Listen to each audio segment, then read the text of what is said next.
What is going on, guys? Thank you so very much for joining us on Tuesday night. It is Tuesday Night Titans, episode 118 for your Tuesday, October 28th, 2025. I'm your host, JD from New York, as always, joined by Mr. Halloween himself, the one and only Solomonster. What's going on, man?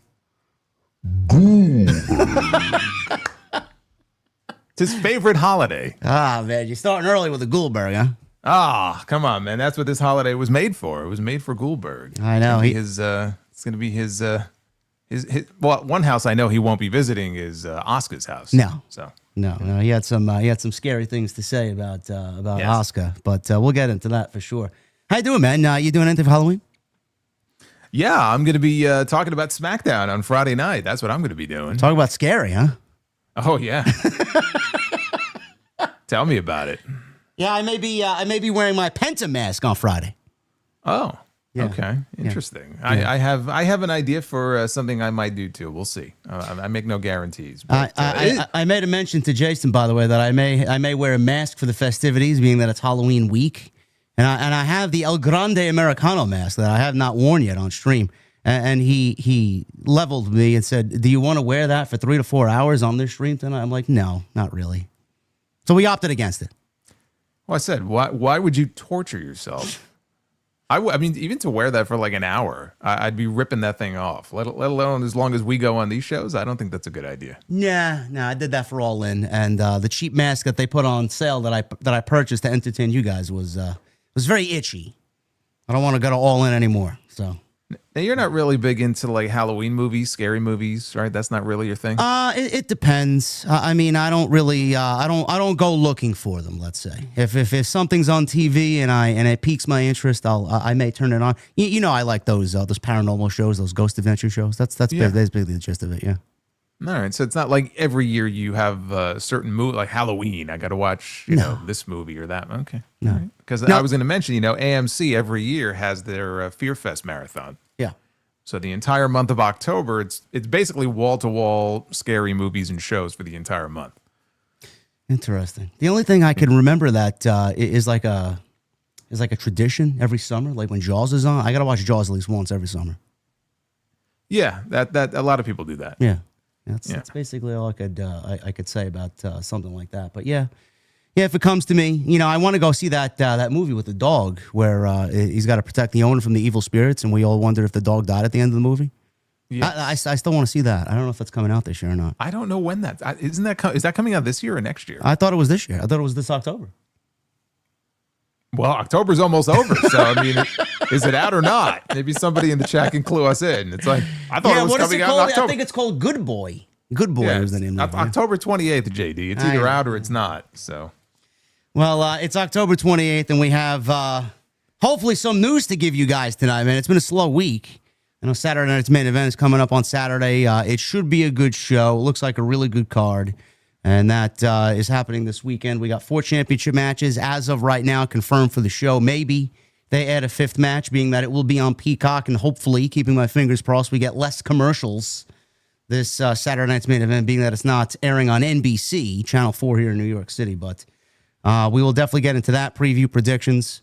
We'll go over all of the news that we got this week. We got Asuka and Goldberg to talk about. We have some happenings coming off of Monday Night Raw. I got some Liv Morgan news. We'll give you whatever we got. So thank you guys for joining us here on another great Tuesday night. We'll dabble in some Halloween Havoc. I know you guys watched Halloween Havoc, or some of you anyway, on Saturday night. So we'll go over that as well. But make sure you guys check us out. You guys know where to find us. Twitter, YouTube, everything you need for the Solomonster is down in the description. So please go and find him where he is available on YouTube, Twitter, and his audio platforms as usual. So go check that out. Hit that thumbs up. I know it's been slow the last month or so, and any support you guys want to throw our way, we are incredibly grateful for. Thumbs up, leave a comment. That helps us out in the algorithm. Super chats are open and will remain open, so let's have some fun with that at the end of the show. I got a cold beverage on reserve here. I've been drinking this Liquid Death Psycho cider. It's their sparkling cider. It's delicious. Now, don't you normally, like this time of year, have the, they have like the fall flavors. I know you're a bit, what was the thing that you liked? It's, It's like a Halloween type of flavor. Coffee? Oh man, no, I don't know if it's coffee or I think it might be liquor. Oh, you're probably talking about the pumpkin whiskey. Yeah, okay, maybe the pumpkin ale, maybe like that, yeah. the pumpkin stuff. Yeah, I Yeah. mean, have you been Yeah, dabbling in that? I got some southern tier pumpkin downstairs. I think I may have given you a pumpkin once or twice. That's what I'm thinking of. And I got the pumpkin whiskey from Southern Tier, so it's basically pumpkin pie whiskey. It's delicious. It's very dangerous, by the way. In what way? Meaning that it doesn't really taste like whiskey, and you could maybe drink half the bottle yourself. That's how good it is. Ooh, Yeah. okay, that sounds like a good time. Yeah, it's a very good time. Until you wake up the next day. Yeah, we're too old for that. Yeah, I can't do that. Well, you know what I was actually surprised by? When I tried those, the Seagrams, the WWE drinks, and they're like 10% alcohol by volume. Yeah. Like, they're strong. Yes. I wasn't expecting that. You didn't get their Survivor Series bundle, did you? No. I haven't opened that I one got yet. there was a Royal Rumble flavor. There were 3 different ones, but it was from like months ago. Speaking of alcohol, you know who hit me up for I don't know if it's promotion or not, but they want to send me some limited edition cans. Real American Beer hit me up, wanting to send me some cans. Oh boy. Uh-oh. So next time you're over the house, I'm saving you a Hulk Hogan can, bro. Oh man. Well, I did keep one. I mean, like when I had the Steve Austin IPA, I made sure I kept one of the cans. Yeah. I still have one of the empty, Real American beer cans because just for posterity. But yeah, well, you might work with them, so I won't say anything. No, I don't think I'm worth. They just want to send me that limited edition can with the Hulkster on it. The gold, the yellow and gold one, or the whatever, the yellow and red one. Yeah. No, that's fine. Yeah, that's fine.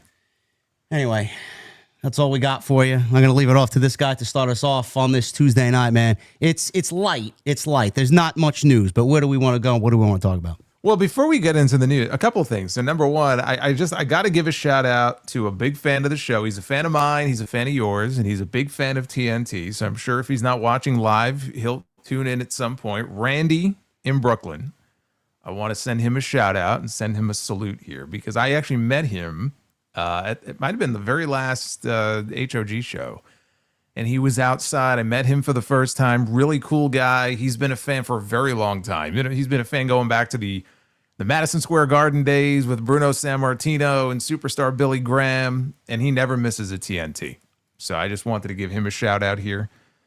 So that's number one. Number two, I did mean to ask you, did you catch any of the 18-inning Odyssey from last night? Yes, I watched Freddie Freeman hit the home run. Okay. I fell asleep right before that happened. Yeah, I was watching. I'm like, all right, I'm going to stick with this until the end. And then I passed out. Yeah, funny thing, I was actually playing Battlefield at like 2:30 in the morning, 2 o'clock in the morning. And then I looked at my phone just out of sheer curiosity to see what the score of the game was. And I'm like, 18 fucking innings. What the fuck's going on here? So I got up and went to the living room. I turned the game on, and then I watched Freeman hit a home run, which, man, I don't know how the Braves let him go, man. That bothers me every year. I hate it. It would bother me too. Yeah, it's crazy. It would keep me up at night. With the Mets, though, we're used to people coming to New York and playing for the Mets and shitting the bed, and then they leave and go somewhere else and they become productive. Yeah. So we're kind of used to that. You know what else I was thinking? All the people complaining that the game went too long. I'm like, you have no fucking idea what we have to go through on a random Sunday night with AEW, man. We're used to that. I was going to say that game was a Tony Khan special. 6.5 hours of baseball last night. Don't give him any more ideas, man. Seriously. It's like, did he book this game? Randy, if you're watching, brother, thank you so much for the support. Yeah. Jason, I appreciate it. Thank you for being here every Tuesday, man. We love it. Thank you. So I figure let's one of the big stories, and I think a lot of people made a bigger deal out of it than I will because I really didn't put too much stock into it being a big debut or return or anything. But I know people made a big thing about these mystery vignettes that were being dropped on social media. And now we know what these vignettes were for.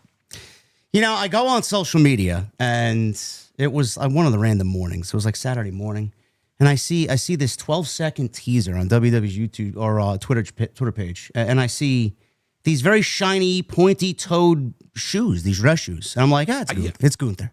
Well, I mean, I'm watching that and I'm thinking, like, are they launching like an OnlyFans or something? And they're showing feet. Like, what is this? They're showing this person's feet, and then they just cut to black. I'm like, okay, that's kind of interesting. I initially thought it was Gunther. I'm like, this is just Gunther. It's November. He's going to be back. Maybe he shows up on Saturday night, and John Cena's going to be there. Yeah, but Goofer.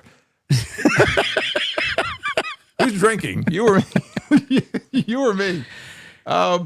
He doesn't wear socks, right? So that was kind of a giveaway that it wasn't him. Yeah, that's what everybody was saying. Oh, Gunther don't wear socks. I'm like, first of all, that's disgusting. Number two, why are you so like in the know there? Like, do you pay attention to Gunther not wearing socks or not? Like, well, I mean, it is a weird thing. You don't usually see guys coming out to the ring like that. So yeah, it's kind of noticeable.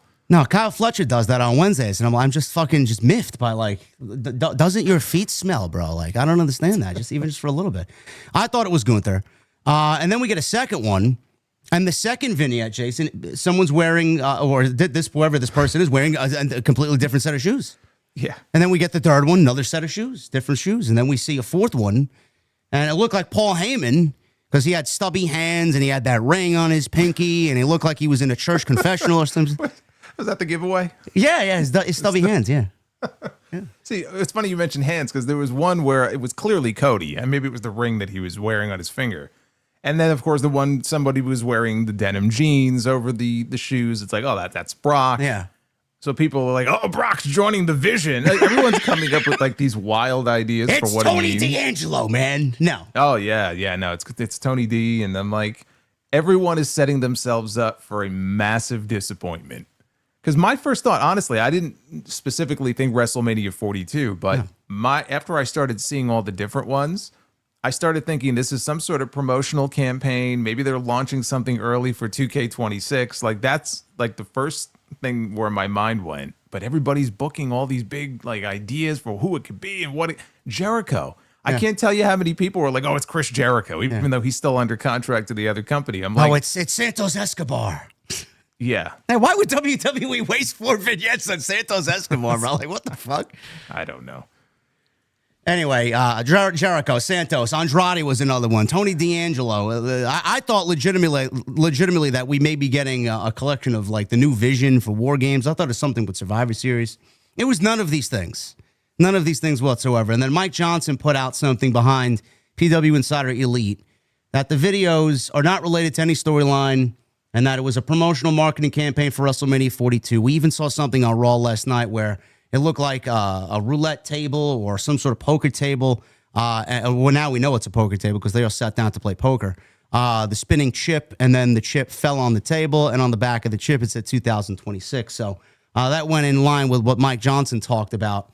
And then, Jason, we got the actual whole thing with all 4 of them, Cody, Reigns, Punk, and Lesnar, with Heyman and Triple H at the head of the table, as all 4 of those individuals are playing poker, and it was for WrestleMania 42. Now, I don't know what, I guess this is around the time that WWE starts promoting WrestleMania, but it's October going into November. I think we have other things on the list that we need to get right before we get to WrestleMania. So I said on social media that this is a very weird way to let the fans down, because everybody was thinking 6, 7, 8 other things, and then they do this WrestleMania promotion, and they just let the fans down in the most oddball way. And then we get this entire campaign, everybody's let down, and then I start thinking to myself, well, A, you should expect WWE to let the fans down. They do what they want to do. Obviously, they need to make a big deal about WrestleMania because there's a negative stigma right now around WrestleMania. And the fans, like I think you alluded to, they let themselves down because they thought about all these different things, and then when it didn't happen, none of these things happened. Then they go to WWE socials and start blasting WWE. Nobody told you it was going to be any of these things. You thought it was going to be these things. So I mean, it was just a fucking mess on social media. What did you make of the whole campaign? Is it too early for this to happen? Well, no, I think it's around this time of year. I think that tickets are going on sale soon, if I'm not mistaken. So maybe in November, I think tickets go on sale, which I assume is why they're launching this now. Yeah, the combo tickets. Yeah. Because when I used to go to WrestleMania, it was around this time of year, usually probably early November when tickets would go on sale. So, I mean, that's why they're doing it. Yeah, I mean, look, they like to really hype things up and get people, buzzing on social media or get stuff to go viral. So that's why they do it. They want the engagement on social media. That's why they shared all these little, vignettes. And I'm sure they knew some people would be disappointed, but the whole idea was to get people talking about it and to get people excited for it. So I think they got what they wanted out of it. I don't really think they give a shit that there were people who were upset. People are talking about it. People are talking about WrestleMania, and that's what they want because tickets are going to be going on sale soon. I can only imagine what those ticket prices are going to look like, but the other narrative around it was the people who were not in the ad, because there were a lot of other stars, even some of the female stars. I was legitimately going to ask you that because I put this in my notes. who were not in there, and people were very upset about that. And it's like, are we shocked though? No, I'm not surprised at all. But what I was struck by, I was just talking on my Raw recap the other night about the kind of the average age in the WWE main event scene, the men's main event scene. Yeah.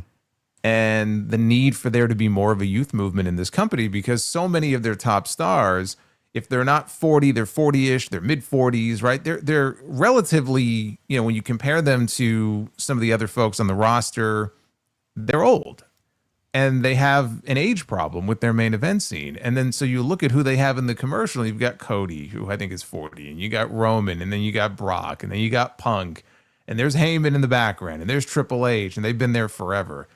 And I could understand, like, you should want anyway to have at least one or two faces in there that are more representative of current day WWE and the current roster, instead of just going to the same old faces. So I think there is an argument to be made there. Obviously, you want to go with your big names, and Roman Reigns is, a big name. CM Punk is a big name. So I think that you can certainly make that argument.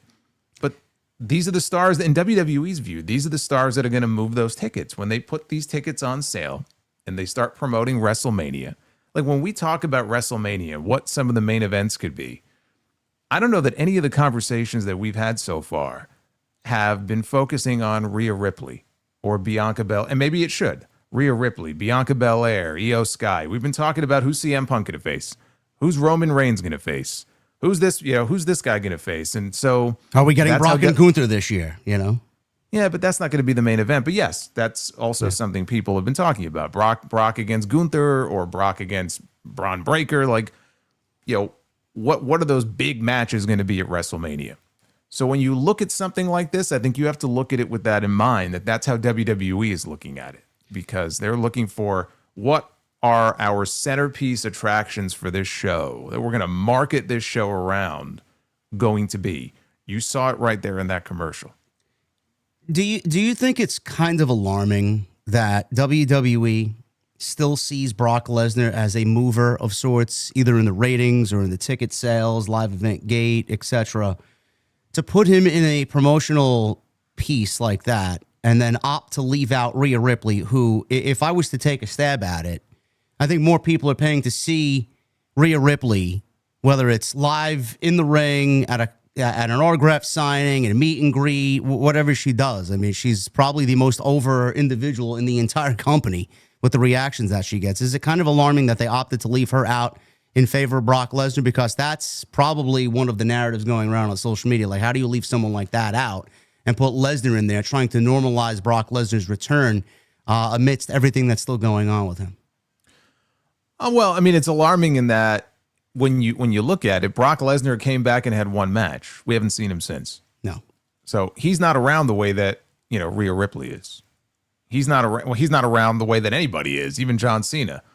But that's what's alarming, is that Brock comes back, he has one match, and it's as if he never left. And I do think that people who say he's not a star, he has no star power, that's just not true. Okay, they brought him back for a reason. But I do think when they brought him back, they probably look at him and maybe they do overestimate the impact that he'll have at this point. He's a big star. He's a big name. There's a certain aura about him when he walks out there, right? He still has some of that. But this is not the same Brock Lesnar of 10 years ago. This is a Brock Lesnar who was dominant for a very long time. He won championships. He beat almost everybody there is to beat. And here we are now. And I mean, dude, he came back in 2012. It's almost 2026. I think they've squeezed just about all they could out of that, out of that sponge. And so there's still value in him going in there, let's say against a Gunther or a Braun Breaker at some point, and maybe doing the honors for them. But yeah, he's not the same level of star that he would have been years ago. But to compare him and Rhea, for example, like it's there's no comparison, because Rhea is someone who's full-time on the roster, and she's there, she's around, she's doing the meet and greets and all the stuff that you mentioned. Brock's not doing any of that. He's a special attraction. That's really all he is. Yeah. And how much value you want to put on him, everyone's mileage is gonna vary when it comes to Brock. I mean, I had no need to see him back. I'm one of those people who, like, I would have been perfectly content if they didn't bring him back. I wasn't clamoring for Brock Lesnar to be brought back to WWE. But they brought him back for a reason, because TKO and Nick Khan and Triple H, they don't see him in that way. They still see him as, oh, he's this, major attraction, former UFC champion, and that's how they're going to market him. Lesnar's mid to late 40s. Punk is in his mid to late 40s. Brock looked old in that commercial. He did. He looks great. Don't get me wrong. But. No, I'm not saying he's not like physically still in great shape, but that there was a shot of him, like of his face in the ad, where I don't know, he looked like he was half asleep. It was weird. I thought it was AI generated at the first glance I took at it. I wasn't. It was weird, right? Yeah. He just I don't know, made him, maybe it is. It made him look old. But yeah, so I mean, they brought him back for a reason, because they think he can sell tickets. They think he's a major special attraction, and they're going to put him out there as such and treat him as such. And if you were to ask Nick Khan and the people at WWE, who they value more in that spot, on the poster or in the commercial, they're probably going to vote for Brock Lesnar. I disagree with that. But it's very clear how they view him and why they brought him back. Yeah, I don't care for him to be back either. I mean, I don't even give a shit that he's back now and that he's wrestled that one match with Cena. I am interested in a match with Gunther, though. I will be honest with you. I am interested in that. I think that makes the WrestleMania card better. It doesn't worry you that if they do that match, it's going to go the same way that all Brock matches go, or the match with Cena. Like if he goes in there, let's say, has a match for 5 minutes with Gunther and beats him, that's not going to bother you? Of course it'll bother me. And you don't think they wouldn't do that? Against Gunther? I don't know. I mean, I don't want to give them the benefit of the doubt here, but I just can't. I can't bet against Gunther. The man doesn't have bad matches. So even if it is a 5-minute match with Lesnar, I think it's going to be the best 5-minute match that we've ever seen. I'm not doubting his ability. I'm doubting the booking and how the match goes. Like, if Brock never left, the plan was for him and Gunther to have a match at WrestleMania a couple years ago. Yeah. Right? How do you think that match would have gone? I don't know. Would Gunther still have been the Intercontinental Champion? At that point, yeah, I think he still would have had the title. Well, we don't know that the title would have been on the line. Well, we don't know. Being that he lost to Sammy, I would assume that he would have lost that match. Okay, so do you see it going any differently this time? It should. It absolutely should. I don't trust that it would. So that's where we get into the conversation of, if WWE is still stuck, if they still see Brock Lesnar in the same way they saw him 2-3 years ago, and they're going to book him accordingly, the one thing I don't want him to do is just go in there and rip through a lot of these guys on the roster who, frankly, should not be in a position to just be another victim of Brock Lesnar. Unless they really want to kind of add a lot of equity to him and put him in that one of those final matches that he has for the company against an Obafemi or Brock Lesnar, and they really put equity. Dude, they've been building equity in him for over a decade. How much more equity does he need? I don't know. Well, we can definitely revisit this topic of conversation when we get to WrestleMania next year. Sure. Because I would probably, honestly, between me and you, I'd probably go Gunther. I think WWE would give the nod to Gunther. It's possible. Triple H has largely protected him. Not entirely, but they've largely protected him and booked him very well. So you may be right, but I don't have the full faith and confidence that they would do that. All right. Well, that's the WrestleMania 42 teaser that we got, and WWE's bizarre foot fetish over the weekend. So nobody is joining the Vision as of right now, and this has nothing to do with Survivor Series. So we'll keep an eye on what those plans are. They got 4 weeks to go, so they gotta act fast.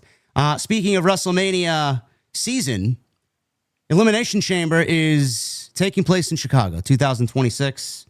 Sounds like the perfect ground for CM Punk to win the Elimination Chamber and then go on to challenge Cody Rhodes for the WWE Championship. I'm keeping my hopes up for that.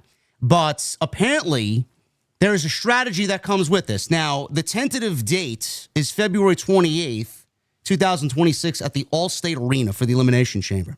Now, strategy WWE is possibly thinking about doing is holding up this date and moving it as they see fit. So the strategy includes bringing SmackDown to Chicago the night before the PLE on Friday, February 27th. Beyond that, WWE is reportedly discussing adding even more events to the weekend schedule. Possibilities mentioned include shows featuring NXT, maybe even AAA. The goal, according to the report, is to transform Chicago into a wrestling hub for the weekend, creating a festival-like atmosphere for attending fans. There's also a potential competitive element to WWE's planning. Sources indicate that the February 28th date for the Chamber is not finalized. WWE might move the event a week earlier or a week later, potentially as a counter-programming move, if AEW schedules a competing pay-per-view around the same time. This aligns with WWE's recent strategy of holding PLEs on Saturdays, which positions them better against other sports broadcasts and could now be used directly to compete against AEW's pay-per-views. I would not. I think we all kind of know what WWE does and what type of game they play. I don't really give a shit. The part of this that really kind of is laughable is that Chicago for 6 years has been the centralized hub of AEW. It's basically their home away from home. They have a Thanksgiving show there every year. This year will be no different. We have the Now Arena being their home for PLEs when they go to Schaumburg. And the way that I look at it, Jason, is AEW has basically slaughtered that market because they visit it so frequently that it's not the same anymore from year one into year two to where we see it now. It's just a depleted region for AEW. They just killed the fucking market. They go there way too many times, and now WWE is looking to go there and make a weekend out of it, which we're not surprised. And if AEW wants to do something there and WWE is there for that weekend or that week, I mean, it's going to give the fans an option of what they want to see. Do you want to go see all these WWE shows or go to one AEW show? So it's definitely more of, you know, in totality, just blocking out that entire market instead of just counter programming a PLE with a AAA show or NXT show. It's way deeper than that with WWE. Well, I mean, but that doesn't mean that AEW is going to be running Chicago at that point in time. I mean, that's right around Revolution time, right? So where was Revolution this year? I don't recall. I know last year they were in Greensboro for Sting's retirement. I don't remember. I know Revolution this year was early March, maybe March 6th, somewhere around then. So that's what they would be competing with if AEW was to run a show. So that doesn't mean it's going to be. I was in Los Angeles. Yeah. So, I mean, I don't think, as far as like the area they're running, I don't really think that has anything to do with it. I think actually, if they're going to run Elimination Chamber in Chicago, that makes it a hell of a lot more likely that CM Punk doesn't win the Rumble, but he wins the Chamber. If he's going to be challenging, let's say he does not win the championship before then, he goes in, to WrestleMania, he doesn't have any gold around his waist. If they want him challenging for the World Heavyweight Championship, they're going to Chicago. Just screams Elimination Chamber winner to me. And Chicago's a great wrestling city. So, I mean, WWE running Chicago. If I were WWE, I'd want to run Chicago a lot too, because I think out of all of the cities here in this country, and I'm a little partial to New York. New York tends to have great wrestling crowds, but not all the time. I think Chicago is the best wrestling city. Yeah, I agree with you. I love Chicago. It's just no matter what show. Those early AEW shows were fantastic. Obviously, the Punk days were great. WWE always goes back there. I mean, you saw what happened with AJ Lee when she came back. It was fucking chaos. So, of course, that was great. Yeah, so that's the plan for the Elimination Chamber. WWE's looking to make a whole week out of it.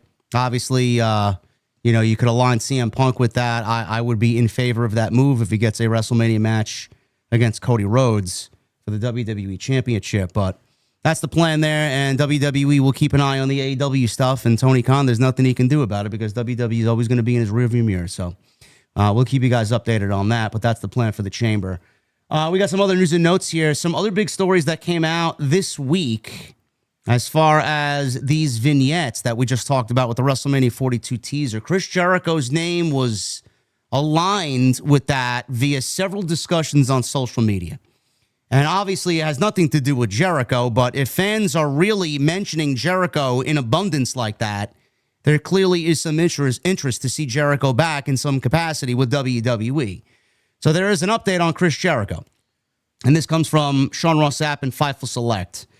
He's been absent, as you guys know, from AEW since around March or April. We haven't seen him. His contract is up at the end of the year. And we don't know if Tony's going to add any time to that or a possible extension there or a possible frozen deal. We don't know what comes with that. I doubt he does that to Jericho, being that Jericho's done basically everything he can for that company. So Sapp says he's not heard of him being brought up creatively in AEW circles, but his creative typically is discussed directly with Tony Khan. And Khan himself has made it clear that he wants to see Jericho back. It was claimed that the relationship is still strong with AEW, but Sapp has not heard from anyone else close to Jericho on what he thinks of the situation. Even though Jericho's contract isn't up yet, Fightful did confirm that multiple companies on a national and global level are interested in using him, including WWE. Now, they have not heard if there's been any direct conversations about him or creative ideas discussed, but he's been brought up amongst higher-ups in the WWE. It's clarified to us a couple of months ago he wasn't discussed from a creative perspective within the company, but a staff member did say that they felt like his mentions and references and the reaction on WWE TV to him from the audience was a good sign for Jericho's interest to return. One source also indicated that Jericho would almost certainly get offered several millions of dollars annually to return, but said at this stage they believe AEW could match it, and they weren't even sure what Jericho's motivations were. So that's the latest there. AEW President Tony Khan also addressed Jericho's status, like I mentioned, on Busted Open, saying, "I love Chris Jericho. He's a huge part of AEW. Chris is always a welcome, big part of the company. We'd like to have him here." Speculation about his future has increased recently. Obviously, as you guys know, his Rock and Rager at Sea is already being promoted for 2026, and there is no AEW talent listed, at least for now, on that cruise. So we don't know what's going to happen with that. If WWE is going to get their hands into that as well if he comes back. There's a whole slew of things that Jericho could do with WWE or may not be able to do with WWE. But Jason, I feel like he's going to stay with the intent to go to WWE. And I think he will be in the Royal Rumble. I think he will be a part of that 30-man field. I don't think Tony is going to have a fight in this. I don't think he wants to bring him back. I think Jericho, if I'm a betting man, I would probably take a stab at it and say Jericho's probably already given Tony the idea that he's leaving. So I don't think that he's being brought back in any capacity. And I think Tony Khan is getting ready to see one of his top tier generals for 5 years, 6 years, walk out the door on top of losing Cody and CM Punk, which is a whole nother can of worms that we could get into. But do you see him at this stage right now going into November? Possibility of showing up in WWE. It's more likely than the last time we talked about it. I think it's more likely than not. I mean, I disagree. You made the comment that you don't think Tony wants him anymore. I mean, I don't think Tony Khan wants to lose Chris Jericho. Chris Jericho was the first AEW world champion. So, I think even if he doesn't have any major creative plans for him, I don't think Tony wants to lose him, but I think he probably, he's a smart guy. And I think he can read the tea leaves here. I don't even know that he and Jericho have necessarily discussed any of this. But I think he can kind of see where this is headed. And look, if Jericho is smart, he's a businessman, then it's smart to kind of play your cards close to the vest and wait until it gets closer to, when you're going to be a free man and maybe see where things lie as far as interest on both sides and get the best possible deal for yourself that you could. I mean, that to me, that would make the most business sense. And Jericho has always been very business oriented. He has all these other ventures and he's doing concerts and he's got his cruise. And so he's got his podcast. So I'm sure that he will go where he feels he is going to get the best deal. But he also maybe will look at it and go, look, the reactions that I've been getting more recently in AEW have not been, even though he's been a heel, I get that. But the reactions to him have really struck me as more like we're kind of tired of seeing you. So the question is, he's been gone now for months, right? When was the last time we saw him? Maybe April on TV. So if he were to come back to AEW, let's say next month, initially, I'm sure he'll get a great reaction. But once things settle in, is it a case where the AEW audience is fatigued of seeing him? Or are they going to welcome him back with open arms if he comes back, as a babyface? I don't know. I kind of look at if he re-signs there for another 3 years and he wants to continue to wrestle, what's left for him to do? Yeah, that's the point. That's the point I'm stuck on, because that's why I said I feel like Jericho probably already told Tony that he's just going to jump ship. And I think Jericho, you are correct. I think Jericho is a great business person. I do think that he's definitely business focused, but I just feel like at the end of the day, he knows all this. What you just said, I think he has a very good understanding of if he goes back to television, what is he going to do? That's a big question mark. And I feel like if he does go back, it'll be great for one night, and then the next week, chance of please retire are going to start all over again, and there's just not going to be anything there of substance to work with. That's why I think he goes to the Rumble, goes to WWE, shows up in the Rumble. I know someone mentioned it. One of these ex-veterans, Bully Ray or Mark Henry, one of these guys, I forgot who it was.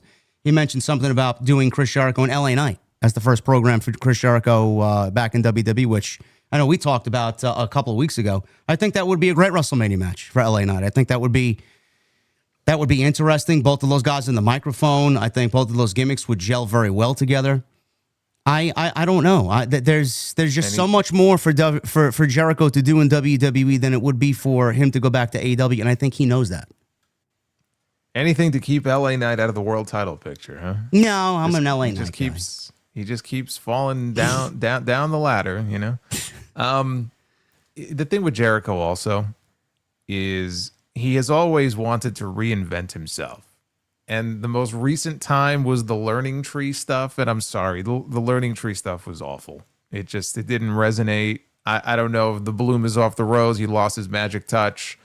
I don't know. But if he were to go back to WWE, because he's been gone for so long, I do feel like absence makes the heart grow fonder. He's been gone from there longer than he's been gone from AEW television. There's going to be a honeymoon period when he initially comes back, and maybe he reinvents himself again. He can't just come back and be Y2J. I don't see him being content to just go back and kind of ride the nostalgia wave. I feel like he's going to want to reinvent himself in some way, and maybe he's got a better chance of doing that in WWE. And then at the end of that, he'll get the Hall of Fame induction. I've heard him say before that he doesn't want the John Cena retirement tour treatment. That he said, like, one day I just want to just disappear. Right? That's what he said before. I mean, who knows? But he can get all of that, when his career ultimately winds down, and it's going to sometime in the next few years. I would think he would want to be in WWE for that, because they own so much of his career and his legacy and all just the video footage, and you just get to a point in your career where you start to wind down, and I think that's the place, for him to be. Him and LA Knight, sure. I mean, that could be a feud. I just joked because, again, we're talking about LA Knight going into WrestleMania facing Chris Jericho, who probably would beat him in that match. And then you'll have a lot of LA Knight fans who would be very upset that, now he's jobbing to Jericho. He just, Triple H really has it out for this guy. What did this guy do to Triple H? When I saw him last night, and I saw that he was wrestling Braun Breaker, I was like, oh boy. Again. Again. I said, this is not going to end well for him. And they ended up having a good match, but of course it went the way that I'm sure you and I and a lot of people thought it would go. So I don't know how LA Knight fans would feel about that, but yeah, I could see that. Look, there are people who think that we might get another Jericho AJ Styles match. If this is going to be AJ's last WrestleMania match, I don't really want to see it because we've already seen it before. I think they could do better if that really is going to be the end of AJ Styles at WrestleMania, but he's got plenty of people that he could work with. He's been gone for so long. There's people he's worked with. There's people he's never worked with a day in his life.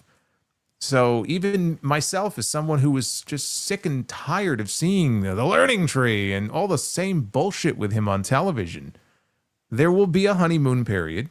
He will have new faces to work with, and it probably is the best place for him to be. And it's kind of funny that if he does return in the Rumble, I'm almost positive that the last time we saw him was in Saudi. Yeah. And so all these years later, he makes his big return, and it may well be in Saudi.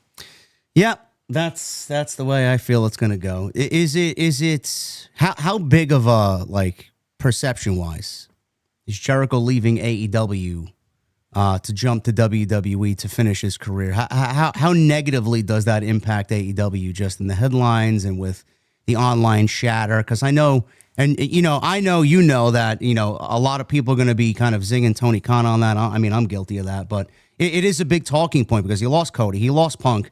Jericho's been there since he's legitimately the day one. He's the day one of the day one. He's their first AEW world champion. And I don't think AEW is where it is today without Chris Jericho. I don't think that, the way we see AEW, Jericho has a lot to do with that. Like, what is the online chatter going to be if he jumps ship? I don't think AEW gets television on TNT and TBS without Chris Jericho. I think Chris Jericho was part of that package when that was sold to to David Zaslav, and that's part of what got them that TV deal because Jericho, he'd been on WWE television, he had an established name, so he's a very, very, very important part of the history of that company. That being said, I don't think it has this him leaving. If he does, I don't think has the same impact that Cody leaving did. That to me was far worse. Also because Cody wasn't just working in the ring. We know Cody was wearing a lot of hats behind the scenes. He had his hand in creative and maybe even talent relations in some ways. Like Cody was doing a lot, and Cody was part of the fabric of that company, like from the inception of the idea of AEW. Jericho came after the fact. So that was a far bigger blow, I think, was losing Cody. It'll look, people are going to chatter. People are going to, talk shit. There's nothing you can do about that. But honestly, I don't think it's going to have that big of an impact. He's already been gone and off television for many, many months. So like creatively, it's not going to have any impact at all. If anything, creatively, it might have a positive impact because we don't have to deal with the learning tree stuff anymore, which ended up going nowhere, by the way. I mean, I understand it helped get Big Bill and Brian Keith something to do on TV. But even that story, like, it just felt like we never got the blow off to it. It felt like eventually we were going to get Big Bill and Jericho. And then, Jericho ended up going away. And so we never got that. So I think creatively, it's not going to have any impact on them at this point. I don't think people were clamoring to have Jericho back in any kind of a real headline main event position. So this is not that Cody Rhodes leaving or CM Punk leaving had on AEW. I think people, as important as he was to the founding of the company in those first several years, the value that he brings now is far less. So I don't think it's going to sting as much. There you go. That's a good way to look at it. We got an update here on Liv Morgan. I know a lot of people miss Liv Morgan. I miss Liv Morgan. Well, before we get to Liv Morgan, we have a bomb that we have to We acknowledge. do. I don't even have the chat open. Oh, my goodness. Let's see what we got here. We got David M. David M. Where is, let's get this going over here. Give me a second. JD is dropping the ball. We got to get on the ball, my friend. Oh my God, I didn't even have the chat open. David M. comes in here with a $100 super chat. He says, is it true there is an indie wrestler going by Fidel Astro, the dictator of ass? Is that this true? is the first I'm hearing of this. Is that true? So Listen, I've never heard of this. I don't want to know who this is. Well, maybe I do. I don't know, depending on what we're talking about here. Or maybe it's not a real person, but maybe it should be. Maybe it should be. Or maybe it's just a created character from WWE 2K25. I don't know. It could be AI. We don't know. It could be AI. I wouldn't be surprised. David M., thank you very much for your generosity and for joining us here on TNT. Thank you, brother. We love you. We appreciate you. Thank you very much.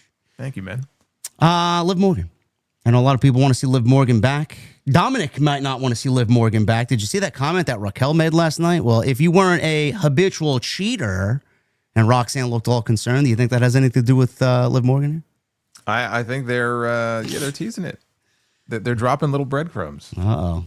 There's an update on Liv Morgan. This comes from multiple sources, including PW Insider Elite. Morgan's been of action since earlier this year with a separated shoulder.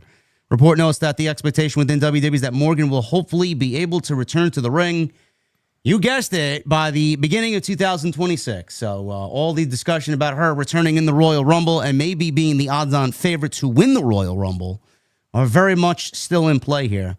It is possible that she could return sooner if her physical rehabilitation progresses ahead of schedule.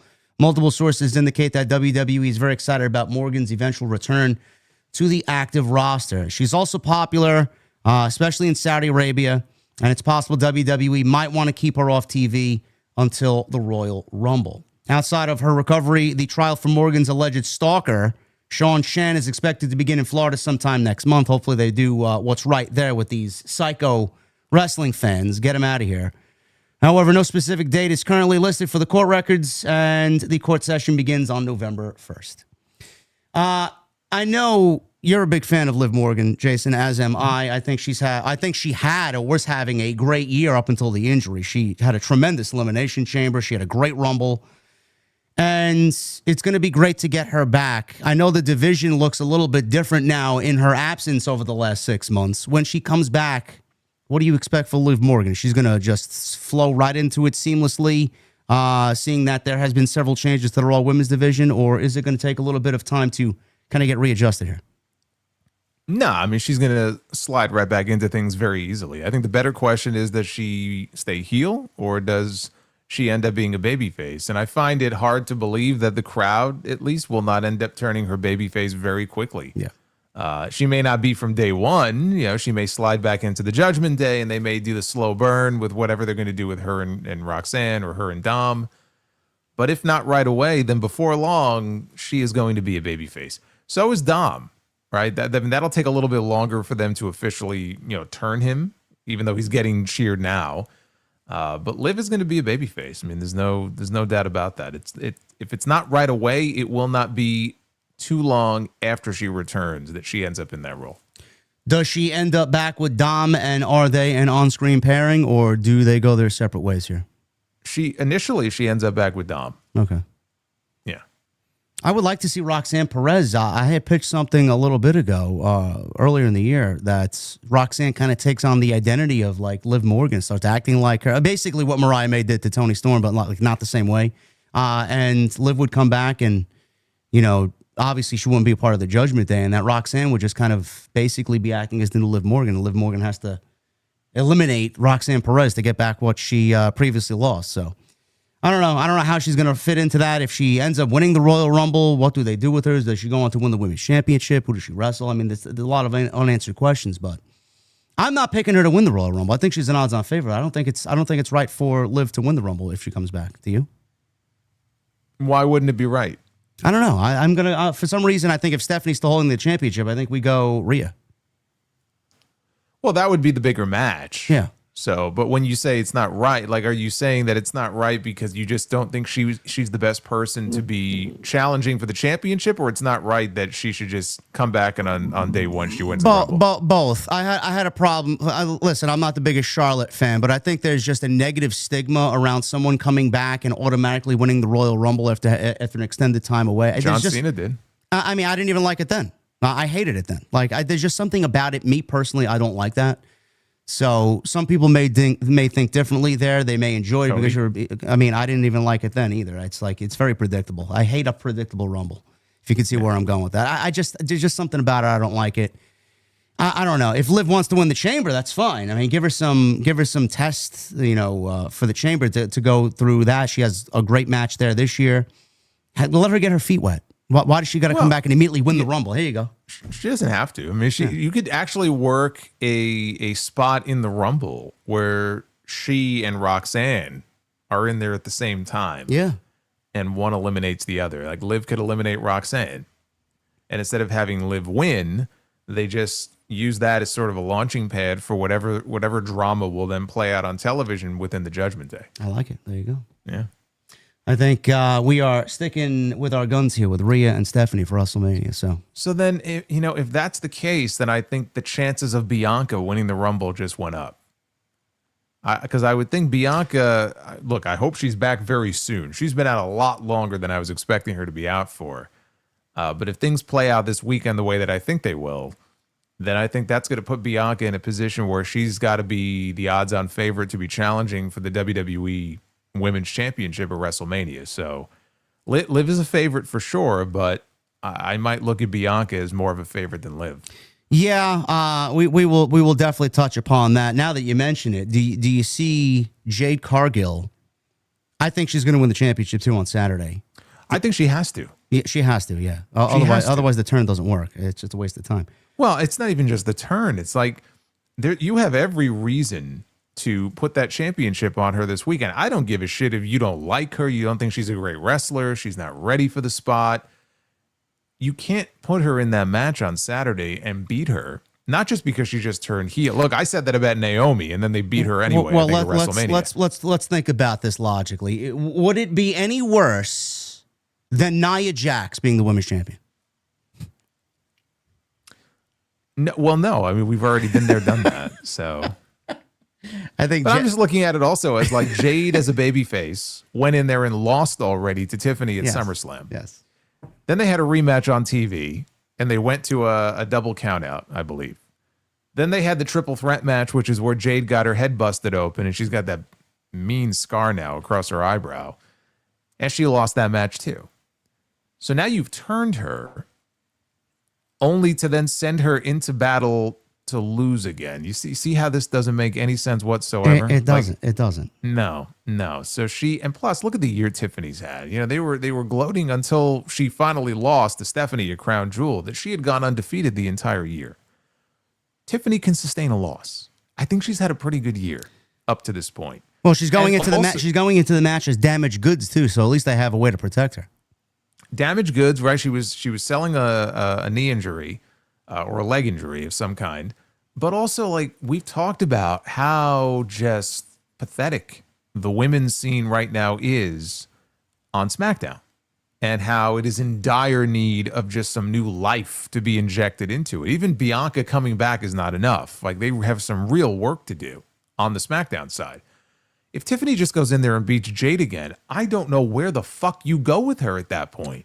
Like, it's just, dude, it's boring. Like, where do you go with Tiffany Stratton as the women's champion if she just goes into Saturday night and wins? Well, I get what you're saying, and I 100% agree with you. But the thing is, if Jade wins the championship on Saturday, what is WWE going to do in the meantime with Jade winning the championship on Saturday, November 1? Are they planning to hold the championship around her till WrestleMania? What do we do in December, January, February, March?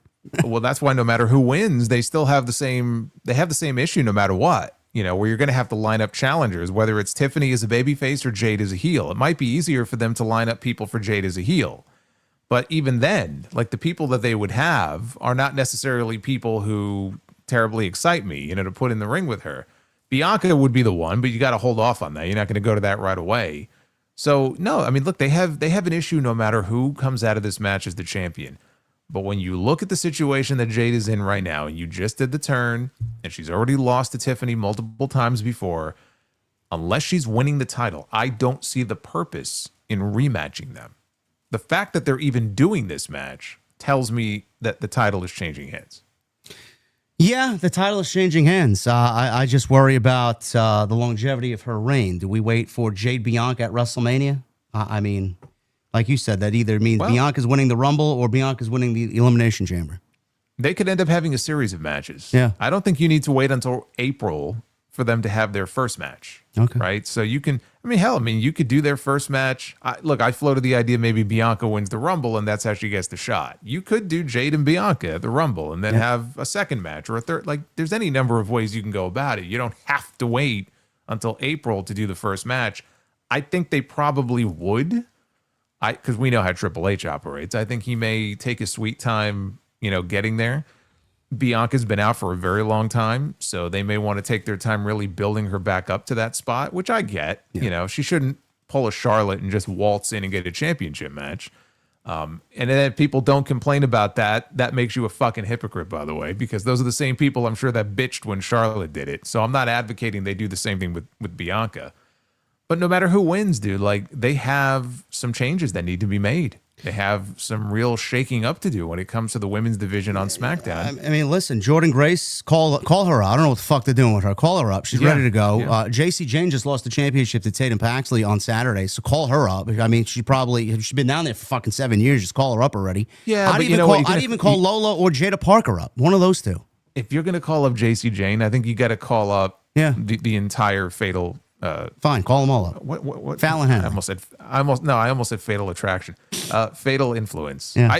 I just merged Toxic Attraction and Fatal Influence. Well, let's be honest. That's exactly what it is. Of course. It's a cheap version of Toxic Attraction, but I almost called it Fatal Attraction. So yeah. But you got to call the whole group up, I think. Yeah. I think JC works better if she's part of a crew. Yeah, fine. That works with me. So, we have to fix that division around Jade if that's going to be the direction there. That's the story on Liv Morgan. She's hopefully going to be back within the next 3 months or so. So get ready for that. And being that we just talked about the Saturday night's main event, WWE Women's Championship match between Tiffany and Jade, I think that's a good segue into some of these predictions here. We have 4 championship matches on the line here. That's one of them. The other match was announced on Monday Night Raw last night, and I kind of figured, I think Jason also figured that this is where they were going to go here. With the IC title, Dominic has been cheating the last several weeks to beat Penta, to beat Rusev. Oh, a heel cheat. I know, it's crazy. And then Rusev and Penta wrestled last night, and Judgment Day wanted no part of Dominic. They did not want to help him, so Dominic had to call his friends over in Los Americanos, Rayo and Bravo Americano. They came out there with... Is it Rayo or... I call him Rayo. Is it Rayo or Rayo? I think it's... That's the way I say it, Rayo. I don't know. Rayo? I thought it was Rayo. I don't know. Maybe it's Ryu, like Street Fighter. Pete Dunne and Tyler Bate. That's who it is, really. Pete Dunne, by the way, it's the weirdest thing. Okay, because remember when Pete Dunne, like he was gone for a while, he came back a few years ago, and his physique was like so different, right? He looked like he was in the best shape of his life. Yeah, he thinned out. He was leaned out. He was lean. He leaned out. Yeah. He leaned out, and then I was watching the show last night, and I'm assuming it's them. It was them, last night, and they were having a conversation in the back with Dom, and it had to be Pete Dunne that I was looking at, and I'm looking at him, and I go, he looks like the biggest jobber in the entire, like underneath that mask. Like you would just look at him, and he wasn't really wearing any kind of special gear. I don't even think he had a shirt on. But if you just looked at him and didn't know that it was Pete Dunne, he would look like something out of a Saturday morning episode of Superstars, like 35 Bro, years ago. is it me, or does he look like a mid-50 luchador? Like he looks old. His body looks old. Yes, he does not look. That's my point. He does not look the same as he looked a few years ago. So I'm not sure if that's by design or if it's just the way he's dressed now. He just looks different. Like I would never guess straight off that it's Pete Dunne underneath the mask if I didn't really. I mean, you could tell if you look at the mask, but he just looks completely different in a way that I don't know. I just thought it was funny. We went from Mustache Mountain with Trent Seven and Tyler Bate having those banger matches with grizzled young veterans to fucking Rayo and Bravo, Los Americanos. You believe this shit? Well, look, I mean, it was something that ended up being a positive for Ludwig Kaiser because have you heard the reactions that Dom and Kaiser get when they're in Mexico? I understood no words, but I watched that entire clip with Americano and Vikingo at the AAA show. Dude, they come out there and they're like total superstars down there. And so for Kaiser, it's ridiculous that it took them doing this to actually get him something to do on TV, but he's actually in a pretty good spot right now, and I think they're also waiting for Chad Gable to come back. And then when Gable comes back, whatever the storyline is going to be, maybe we'll have feuding Americanos, but there'll be that story there for him. So I think it's working out well enough for him. But yeah, for Pete Dunne and Tyler Bate, like the fact that this is what the best they could come up with for them is it's pathetic, is what it is. It's just sad. We're looking at mask versus mask at WrestleMania. Could be. They got to do a mask match at some point. Yeah. Like that's a must. Yeah. So WrestleMania, sure, I could see that being a match.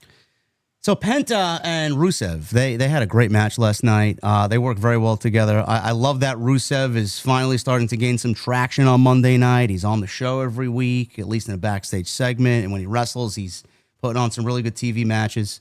So Adam Pearce, with all the cheating going on and all the non-finishes, has made a triple threat match at Saturday night's main event. Dominic defending the IC title against Penta and Rusev. Now, are we looking at a title change, Jason? Because I have felt already that it's time to take the belt off Dom, but is it now time in this setting with this triple threat match to put the belt on either Rusev or Penta? And if so, I'm going with Rusev. I do think we've gotten to a point where I would like to see them take the title off of Dom. I'm still sticking with him to retain. It doesn't feel like this is going to be a title change. I almost feel like Penta and Rusev kind of cross each other out and Dom, cheats and finds another way to win here. So I don't think they're done with him yet, especially if he is going to be wrestling John Cena at Survivor Series. There's been a lot of talk about maybe Cena wins in the Grand Slam. If that's even a possibility, if they even want to tease that going into the match, then Dom has to retain. So I'm thinking Dom retains. I don't see him losing the championship here. We'll see, man. I don't know. Everybody's still so hung up on this John Cena winning the Intercontinental title. I don't really care about. Yeah, that. I don't understand it. I don't get it. I don't get the appeal. Like, he doesn't need to win the Intercontinental title, but people seem to have convinced themselves that this is something that must happen before he retires. And it's like, all right, well, I don't share that view. So see, I'm thinking more along the lines of Rusev gets the championship and he's got the title, and then you kind of integrate Sheamus into that, and we start building towards Sheamus winning the title at WrestleMania for the first time in his career. I don't know. Maybe I'm off base there. I don't know. Well, I mean, look, how many times do we even see Sheamus on television at this point? I don't think Triple H has any grand plan for Sheamus anytime soon. I'm sure he'll win the... No, of course he should. He is the most consistent performer probably on Monday nights. Like, when we do see him, you always know you're going to at least get a good match, if not a great match. And so last night was no different, right? The match that he had with JD McDonough was excellent. Yeah. It was an excellent match, but they're so inconsistent with him. It's similar to like Randy Orton. And Randy Orton's in a better spot than Sheamus is in, but Randy Orton will show up, and maybe he'll be back on television for a few weeks, and then he'll disappear for as many weeks or longer. And I think that's kind of built into his schedule, where maybe when he re-signed, I remember him talking about how they were more favorable to him as far as giving him a lighter schedule, and that's great. But it's hard then to say, well, Randy Orton needs to go heel, or you got to feud him and Cody, if he's not going to be around. Maybe that's why we haven't gotten it yet, because Randy Orton is never around for a consistent enough period of time. Sheamus is similar in that way. And I'm not saying it's built into his contract. I'm sure Sheamus would love to be in a story right now. He's probably as frustrated as any of us are. But he shows up, and he had that great series of matches with Rusev. After that series was over, what happened? Took him off TV? Disappeared. Yeah, he disappeared. And only, I think, in that Battle Royal, that might have been the first time he was on television in weeks and weeks and weeks. So I don't know that Triple H has any sort of story planned for him anytime in the near future, because if he was going to do anything with him, he would have to be on television more consistently. That's the key. He has to be on TV. So I'm sure at some point he's going to win that title, but man, I mean, you got this guy on that roster who, as great as he is, and he's not getting any younger, we need to see more of him. He makes Raw a better show when he's there. We don't get enough of him on TV. Yeah, said that same exact thing last night. He is as consistent as anybody in the business at his age, and he's great. And McDonough is highly, highly underrated. I don't think a lot of people know how good he is, and he is just fucking great. I mean, I know a lot of people look at him and look at the size of McDonough, and they don't look at him as anything more than what he is in the Judgment Day. But, I mean, he reminds me so much of, like, just an old-school wrestler. His sell is just unbelievable. He makes everybody look so much better in that ring because they're in there with McDonough. I wouldn't say he's underutilized. I think a lot of people don't realize how good he is, and that's sad because he's fucking great. So, yeah, I mean, he's part of the Judgment Day, and not. I would say of all the members of the Judgment Day, he is the one that is focused on the least. So it's easy for him to just fade into the background and not have an appreciation for what he brings to the table, because the focus is on Dom, it's on Balor, it's on Roxanne, it's going to be on Liv when she comes back. So that's I think why he kind of flies under the radar sometimes. Yeah, more Sheamus, please. So that's where my line of thinking was. We'll see. I could see them certainly keeping the belt on Dominic. I think that is a good selling point for Cena's last 4 matches or 4 scheduled appearances. We don't know if there will be 4 matches. So we'll see what happens there. Yeah, I mean, he's got to wrestle, if not Boston and the Garden. I would think that last Madison Square Garden show, he's going to be in a match. Yeah, definitely. He's got to be. It's got to be. So, take your pick there for the IC title. Should be an entertaining match, triple threat there. Well, so, I'm going with Dom. You're going with Rusev. Yeah. Okay. Yeah. We'll see what happens there. So we got Jade and Tiffany. We're both going Jade. Jason's going Dominic. I'm going Rusev. And then we got the 2 big ones. And right now, there are only 4 matches. Come Friday, they may add a 5th. We don't know. I'd like for them to add a 5th, but we'll see. It's usually 4 or 5 matches for these shows. I thought Io Sky against Asuka maybe would have been added to the show, but instead they did the Dom match. Yeah. Listen, that's going to happen eventually, whether it's going to be one-on-one or in War Games. I think we'll get both of them. Well, you probably also didn't see the match, I assume, that she had in Japan this past weekend. I did not. I heard about it, but I didn't see it. I watched the whole match. It was excellent. It was excellent. As usual with Io. As usual with Io, and it only reinforces what I've said before, which is that she is the best in the world. She is. So are you making an early prediction when the women's PWI comes out? Io's going to be number 1? I think she should be. Yeah. No. I think she should be. Okay.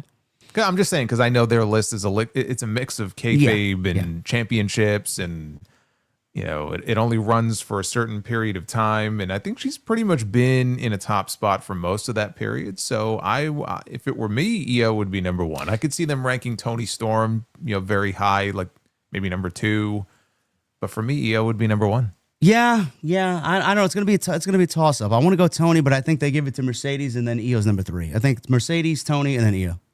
I could see that. Yeah. It should be interesting. So we got the 2 big ones here. The 2 big championship matches. We'll start with this one. Cody and Drew McIntyre. WWE Championship on the line. There is some news in regards to this because Jacob Fatu was written off television, and apparently it was supposed to be Jacob Fatu versus Drew McIntyre at Saturday night's main event. Now, with the injury to Jacob Fatu, Drew McIntyre slid in there and now is the one wrestling Cody Rhodes at Saturday night's main event. Now, this is an unfortunate circumstance, Jason, and again, it pushes WWE to its limits here to be somewhat fun and creative, and we know that they don't really like being fun or creative.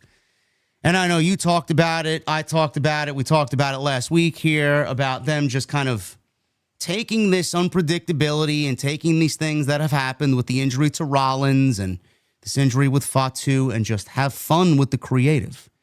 Drew McIntyre, I think both of us can agree, should win this match and be the new WWE champion just for the sake of mixing shit up on Friday night. I love Cody. I think Cody's great. He's one of the best storytellers in the business.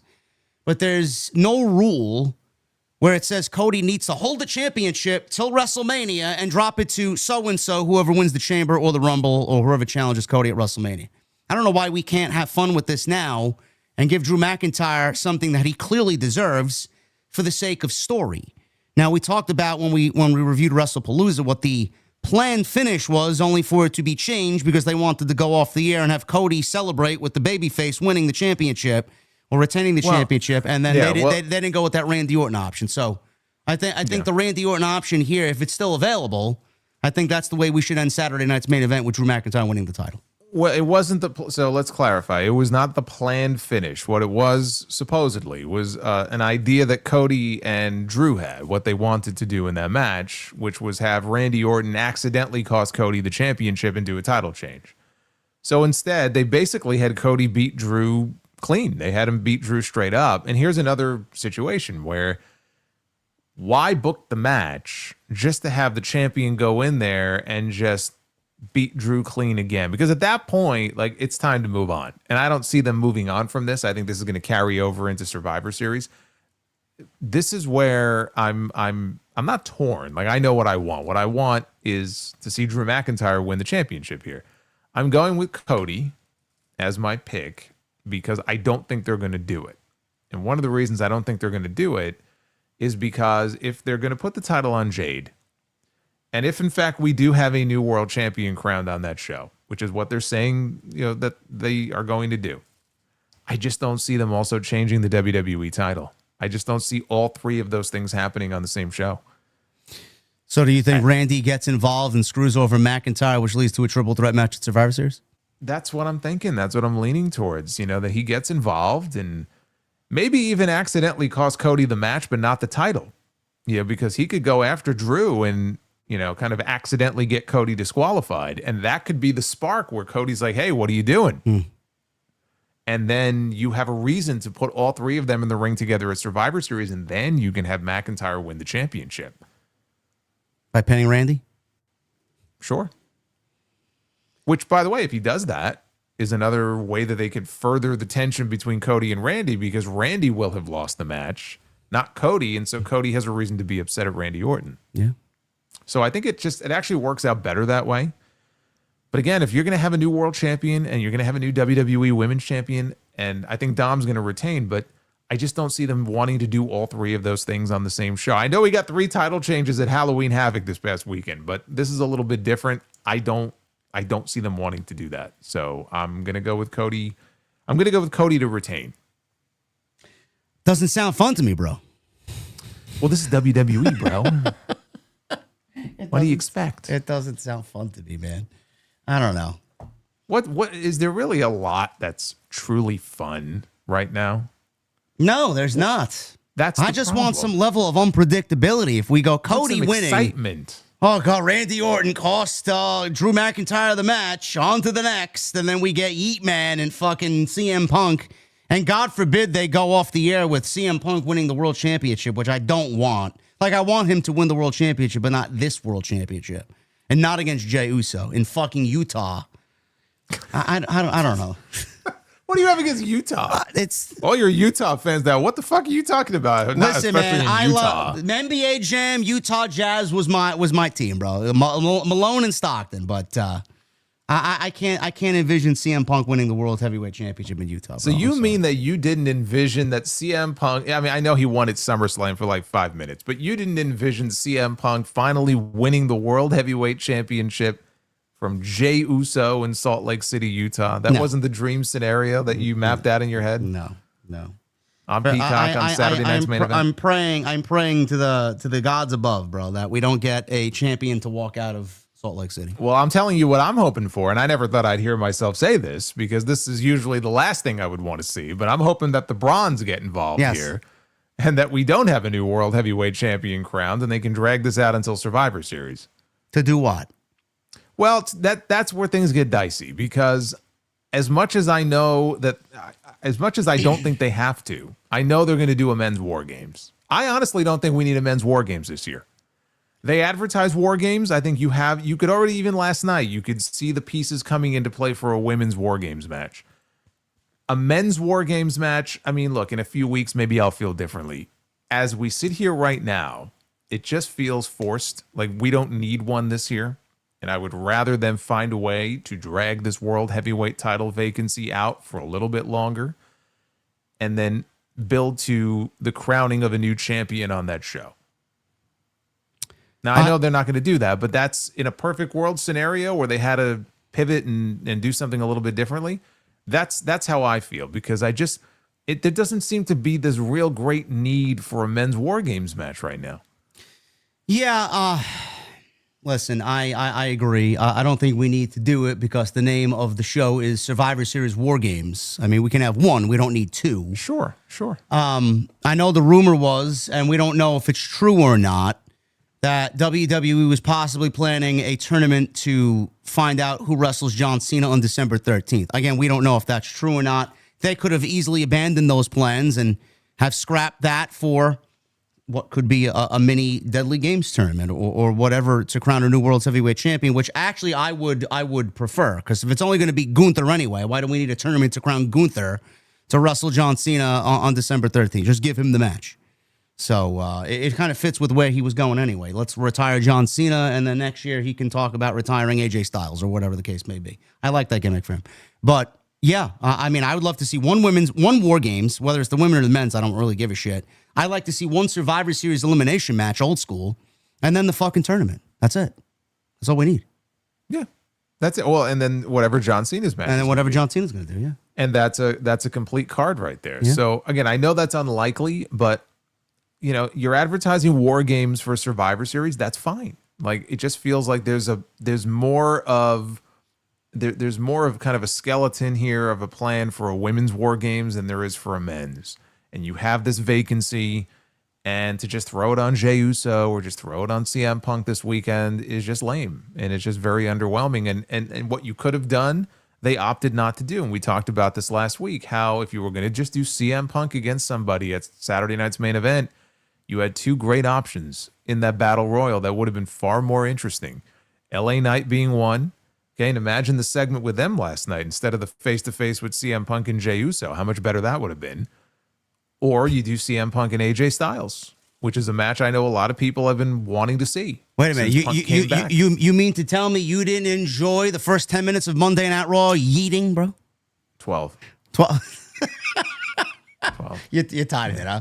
You didn't like CM Punk restarting his cult of personality either? Well, I thought that was actually kind of amusing. And then at least he cut it off quickly so it didn't last another 5 minutes.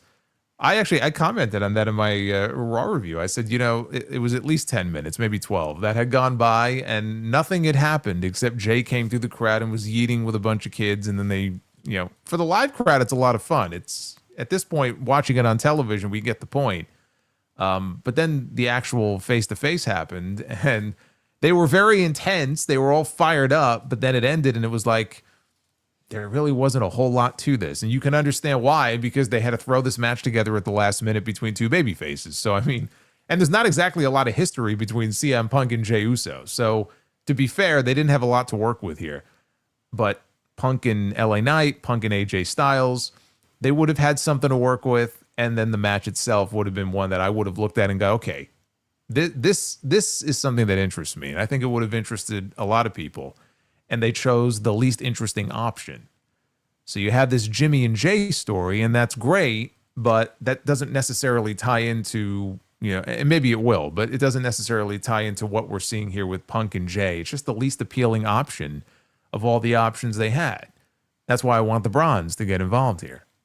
Yeah, I hope so. I mean, the Punk and Jey Uso segment from last night felt very safe, very unfun. Like by numbers, that don't even remind me of like the Punk we all fell in love with. Like, what the fuck is this shit? It's so safe. Like, what are we doing? Like, everything just feels so sterile. Like, this is why I say, how do you look at this in Utah to give this man the World Heavyweight Championship? Again with the Utah. Like, it's just something must have happened to this guy in Utah. I never even been to Utah. I don't know. It doesn't sound like it. I think you were in Utah many years ago, and something happened there. We're going to have to figure out what that was. I don't know. I can't envision. If Punk is going to win the World Championship, he needs to win the Chamber, wrestle Cody, and win the WWE title in the main event of WrestleMania. That's just the way that I see it. I feel like he's so above the World Heavyweight Championship. Like, you can't change the stigma of the World Heavyweight Championship, all because Seth Rollins vacated it. Now we have to give it to the next best guy on the roster, which is CM Punk, by default because Rollins is injured. You're automatically going to make CM Punk the number 2 champion in the company, and I think he's far beyond being a number 2 champion in the company. That's the way I'm looking at it. So I hope that you're right. I hope the Bronze come in and just fuck shit up, and we get some sort of conglomeration, no pun intended, of talent on Raw, whether it's a tournament or some sort of match to crown a new champion at Survivor Series. Now, I was going to ask you, there's a lot of talent we can see in this tournament. Rusev, Penta, Styles, Jay, Punk, whoever, Braun. Does Roman come back? If Roman is going to be included in this Survivor Series show, do you see him being in this mix for the World Heavyweight Championship if they do go in that direction? This is why I feel like we are getting a War Games match, because it doesn't make sense to put him in anything else. Yeah, I mean, I don't, because just the idea of him working a match on Raw, let alone multiple matches, is just impossible for me to conceive of. And this, by the way, that also I think is absolutely part of the issue when we talk about how safe and how dull things tend to be. There are a lot of names, a lot of big names that are just not around consistently enough on the show. For whatever reason. They brought Brock back. He had one match. Okay, well, if you're going to bring him back, you got to do something with him. They're not doing anything with him at the moment. Roman, right? He's not around a lot. Randy Orton, he's not around a lot. So you have that issue with some of the key names on either brand. That doesn't help the situation. I could see Roman showing up and returning on Saturday. So if you have the Bronze get involved and they, wreck shop and they go after Punk and they go after Jay, maybe Jimmy comes out, but he just gets, I don't know, there's just some big brawl or whatever. I mean, there's only 2 members of the Vision, so technically the Vision would be outnumbered. But let's just say there's a whole big schmoz there at the end. I could see that being where Roman shows up, and maybe less so to help Jay and more to get revenge for what the Vision has done to him before. So we might see Roman on Saturday, and then at that point they could begin the build in earnest to a War Games match, because I'm sure that's what they're going to do. And I don't know how many returns that would make this year for Roman. I've kind of lost track at this point. 5, 6 maybe. Triple H is trying to perfect the art of the Roman Reigns return here. We get one of these every couple of months, it feels like. 1 word, 4 letters, 1 word. Utah. Let's all try to figure out what happened to JD in Utah. JD from Utah 206. JD from Utah 206. You guys are that was his crazy. old name. See, he didn't want you to know about that. This No. is the JD you don't know. Many, many years ago, it was JD from Utah 206. But something happened, and then he moved to New York to start a new life. And we have to figure out what happened. Yeah, that's where I'm coming from as far as Punk. I don't know. We'll see what happens. So you're going, if you were to make a logical guess, I know you want the Bronze to fuck shit up, but are you going Jay or CM Punk here? If somebody has to win and leave with the championship, it's going to be CM Punk. Okay. God forbid Jey Uso wins it. I don't want to see no interest in seeing that. I don't want to see social media the night of, man. It's going to be crazy. Maybe, but see, that's one of the reasons why I could see them doing it. Oh, imagine the reaction. Yeah. Imagine the engagement that we'll get. Yep. I don't know. We'll see. It should be a good show. We'll see if they add a 5th match or not. More than likely not. They'll probably stick with the 4. But it should be a good show. Jason and I will be live Saturday night to cover the show on our respective channels, and it should be entertaining. What happened?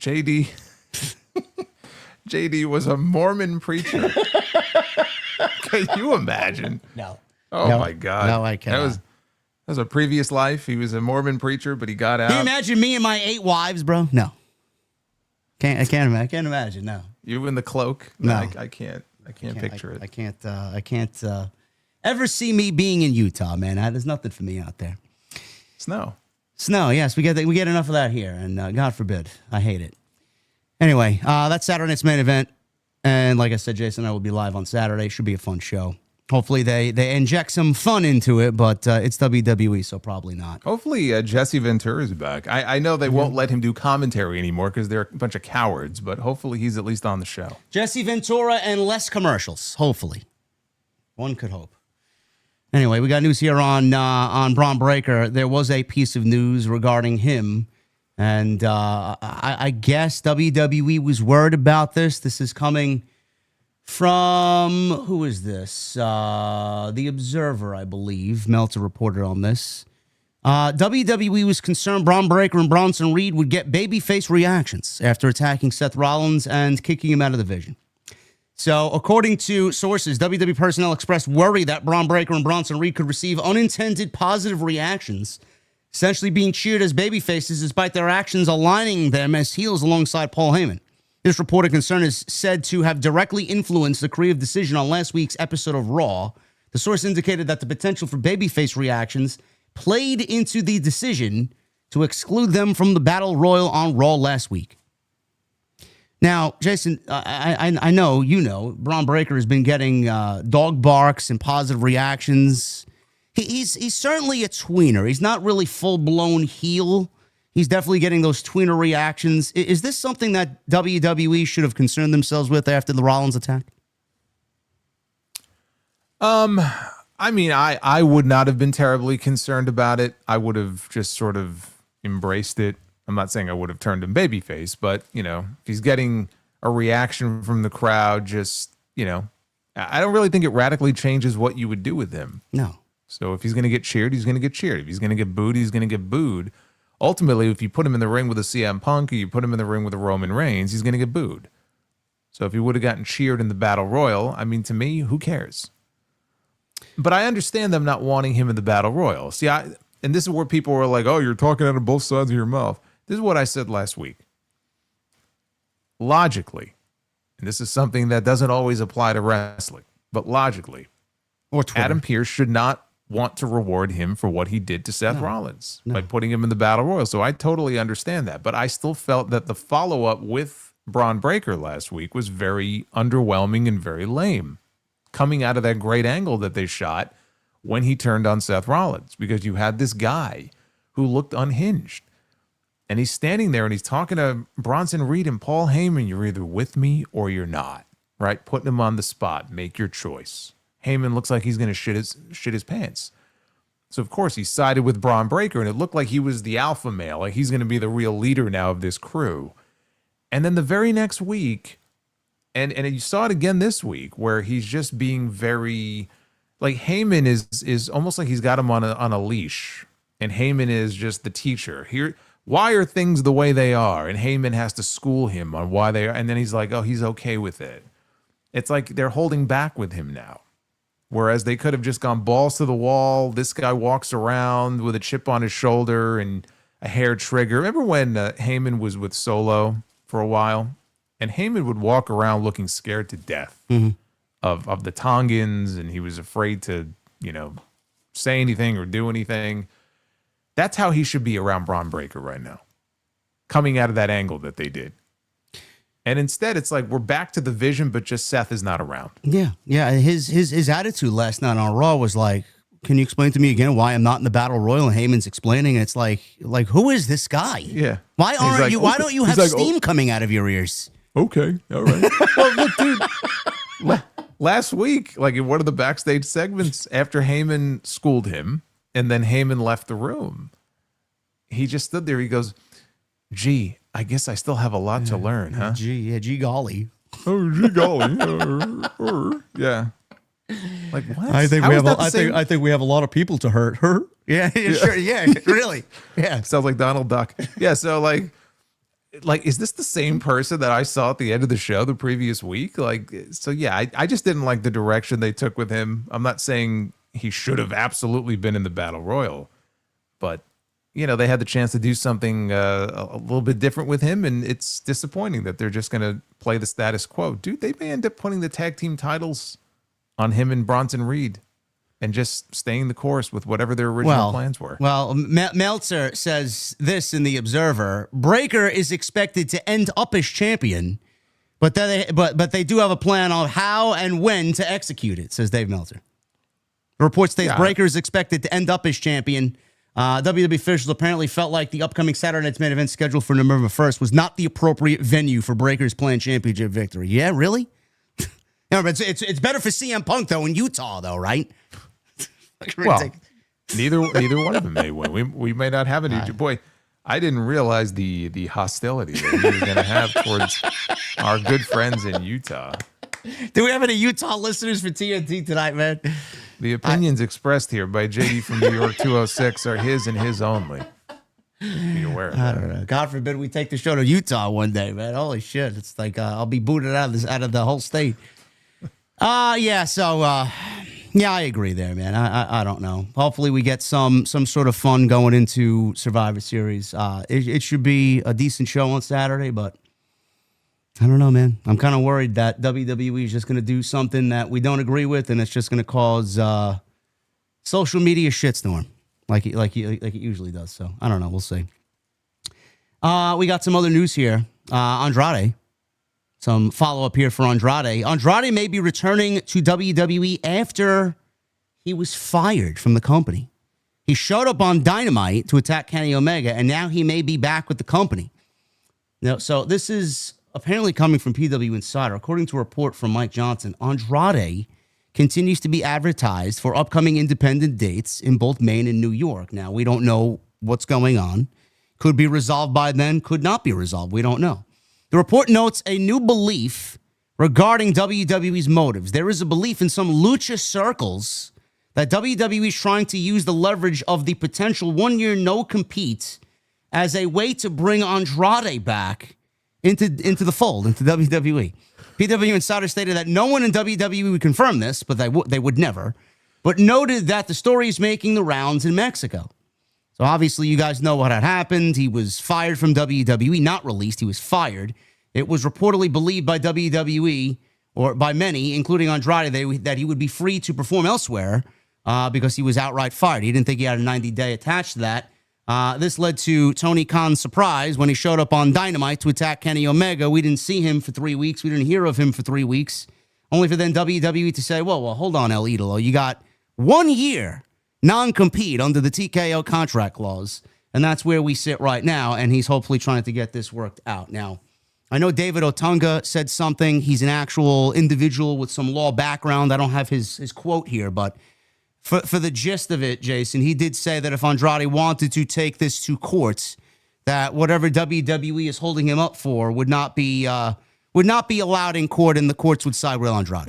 Correct? Yeah. Well, his core point was if the reports that he is potentially bound to a year-long non-compete and not being paid by the company, that under that circumstance, it would definitely not hold up in court. And even if he was being paid, he still, if he were to challenge it, he may well win. So he was sort of siding with Andrade in this case. And, again, Harvard-educated lawyer, he knows what he's talking about. And I'm sure he's someone when he worked for WWE who had similar language, I'm sure, non-compete language in his own contract.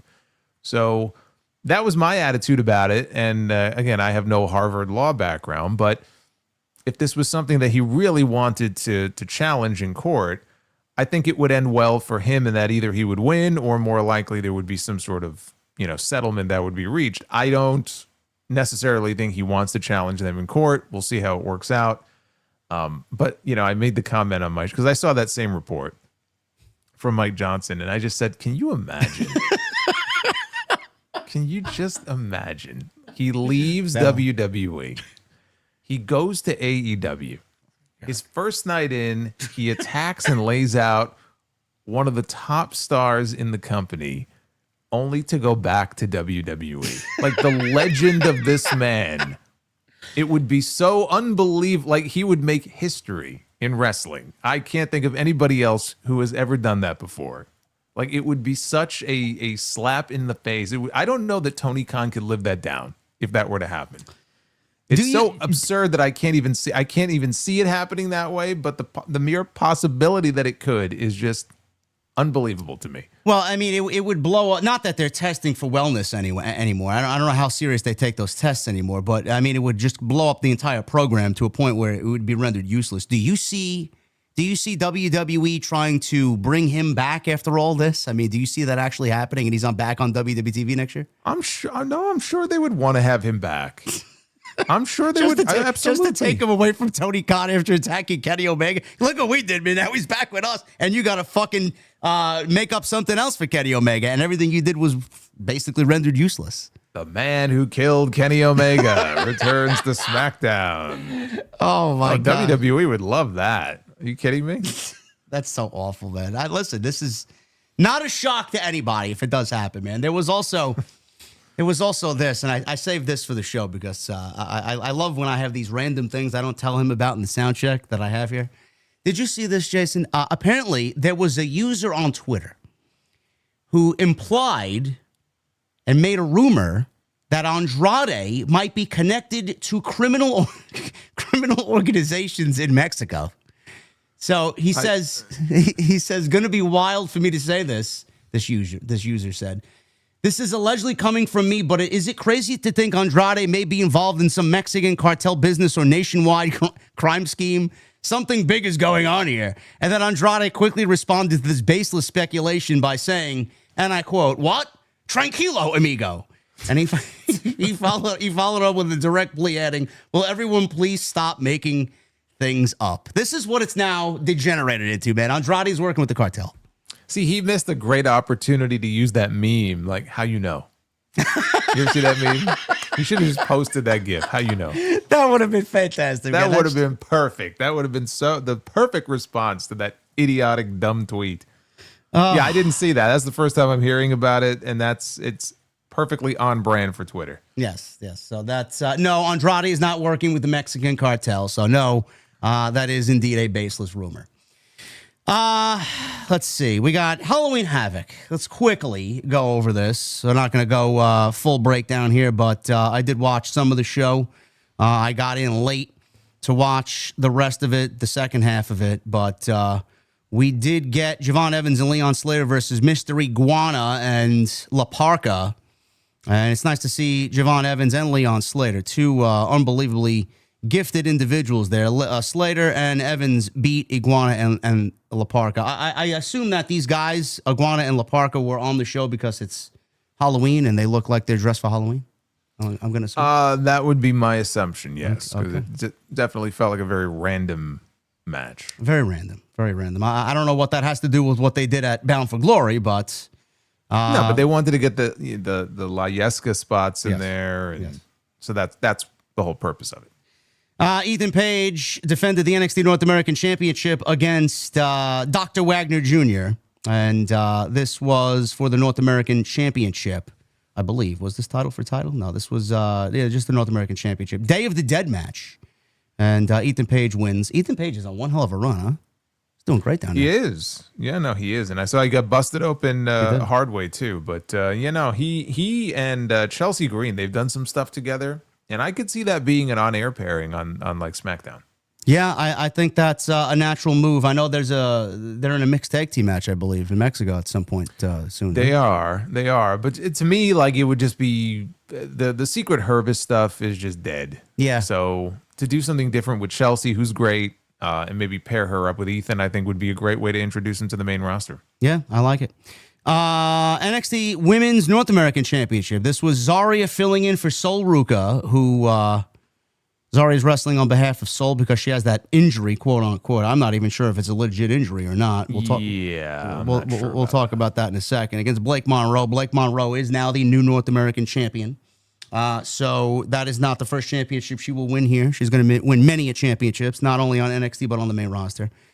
And I do believe, Jason, it's something. Like, I thought it was a legit injury, but I went back and watched the spot that they had on SmackDown with Charlotte and Alexa, and Blake Monroe was in the front row, and they were kind of hyping that up for a little bit for what we saw here at Halloween Havoc. But I don't necessarily see where an injury took place there. Everything looked kind of fundamental. Everything looked kind of ordinary. Nothing too crazy happened there. And all of a sudden, we get, on last Tuesday's show, we were here live, and Sol Ruka is on NXT, and she's got a crutch, and she's going to take a little bit of a time away, and Zarya fills in for her on her behalf to defend the title here. Something seems off here to me. I don't know if it's something that is a complete troll job like Seth Rollins, or there may be a minor injury that they're kind of just overblowing and pretending like it's some serious deal, but it's not really. What do you make of this? Yeah, I don't think that there's anything serious going on here. I mean, if there's some sort of injury, I think it's a minor one. I know she posted on social media that she's hopeful she'll be cleared and back in time for Deadline, which is their next show. Or is that their December show? I think Deadline in San Antonio, yeah. Yeah, so if she is hurt, I don't suspect that it's anything serious, but this, to me, it just feels like more storyline than anything else, and we'll see where the story takes them because, Zarya was filling in for her and Zarya lost. So basically Zarya lost her championship. Yeah. So if that is really played up in the storyline, then to me, that's a big tell as far as what's going on here. Do you think Sol Ruka aligns herself with Blake Monroe? One of them goes heel here? No? No, I don't think they align. I just think if anyone's going to go heel, I think that's separate from, whatever they do with Blake. Yeah, I can't see Sol being heel anyway. I figured Zarya would go heel, and Zarya would leave Sol. Zarya as a heel makes more sense to me. Yeah. I mean, I can understand them wanting to humanize her, which is what they've done over the last several months. But when she initially came in, she had to be humanized by Sol because she was, she'd come in, she'd grunt, and she looked all mean and everything. And that was Delta, before she came in and they changed her name. So maybe going back to a little bit of that might not be a bad idea. Just that sort of mean streak and that sort of badass streak. It would make more sense for Zarya to be that person than Sol. Sol, especially with that finish. That's a babyface finish. Like Randy Orton using the RKO. It's like, people. Soul Snatcher? The Soul Snatcher. Yeah. I mean, people don't want to boo that. No, absolutely not. So, yeah, that's Blake Monroe. First championship of many on the WWE side of things. Now that we're looking at it, Blake Monroe, North American champion. Ricky Starks, NXT Men's World Champion. We got Jade Cargill possibly winning the WWE Women's Championship on Saturday night's main event. Ethan Page and Cody Rhodes. So possibly 5 ex-AEW talents on the WWE side holding championships here. Oh, I think you just convinced Jericho on what to do. He's made up his mind now. We'll see. I don't know. He knows where he's going.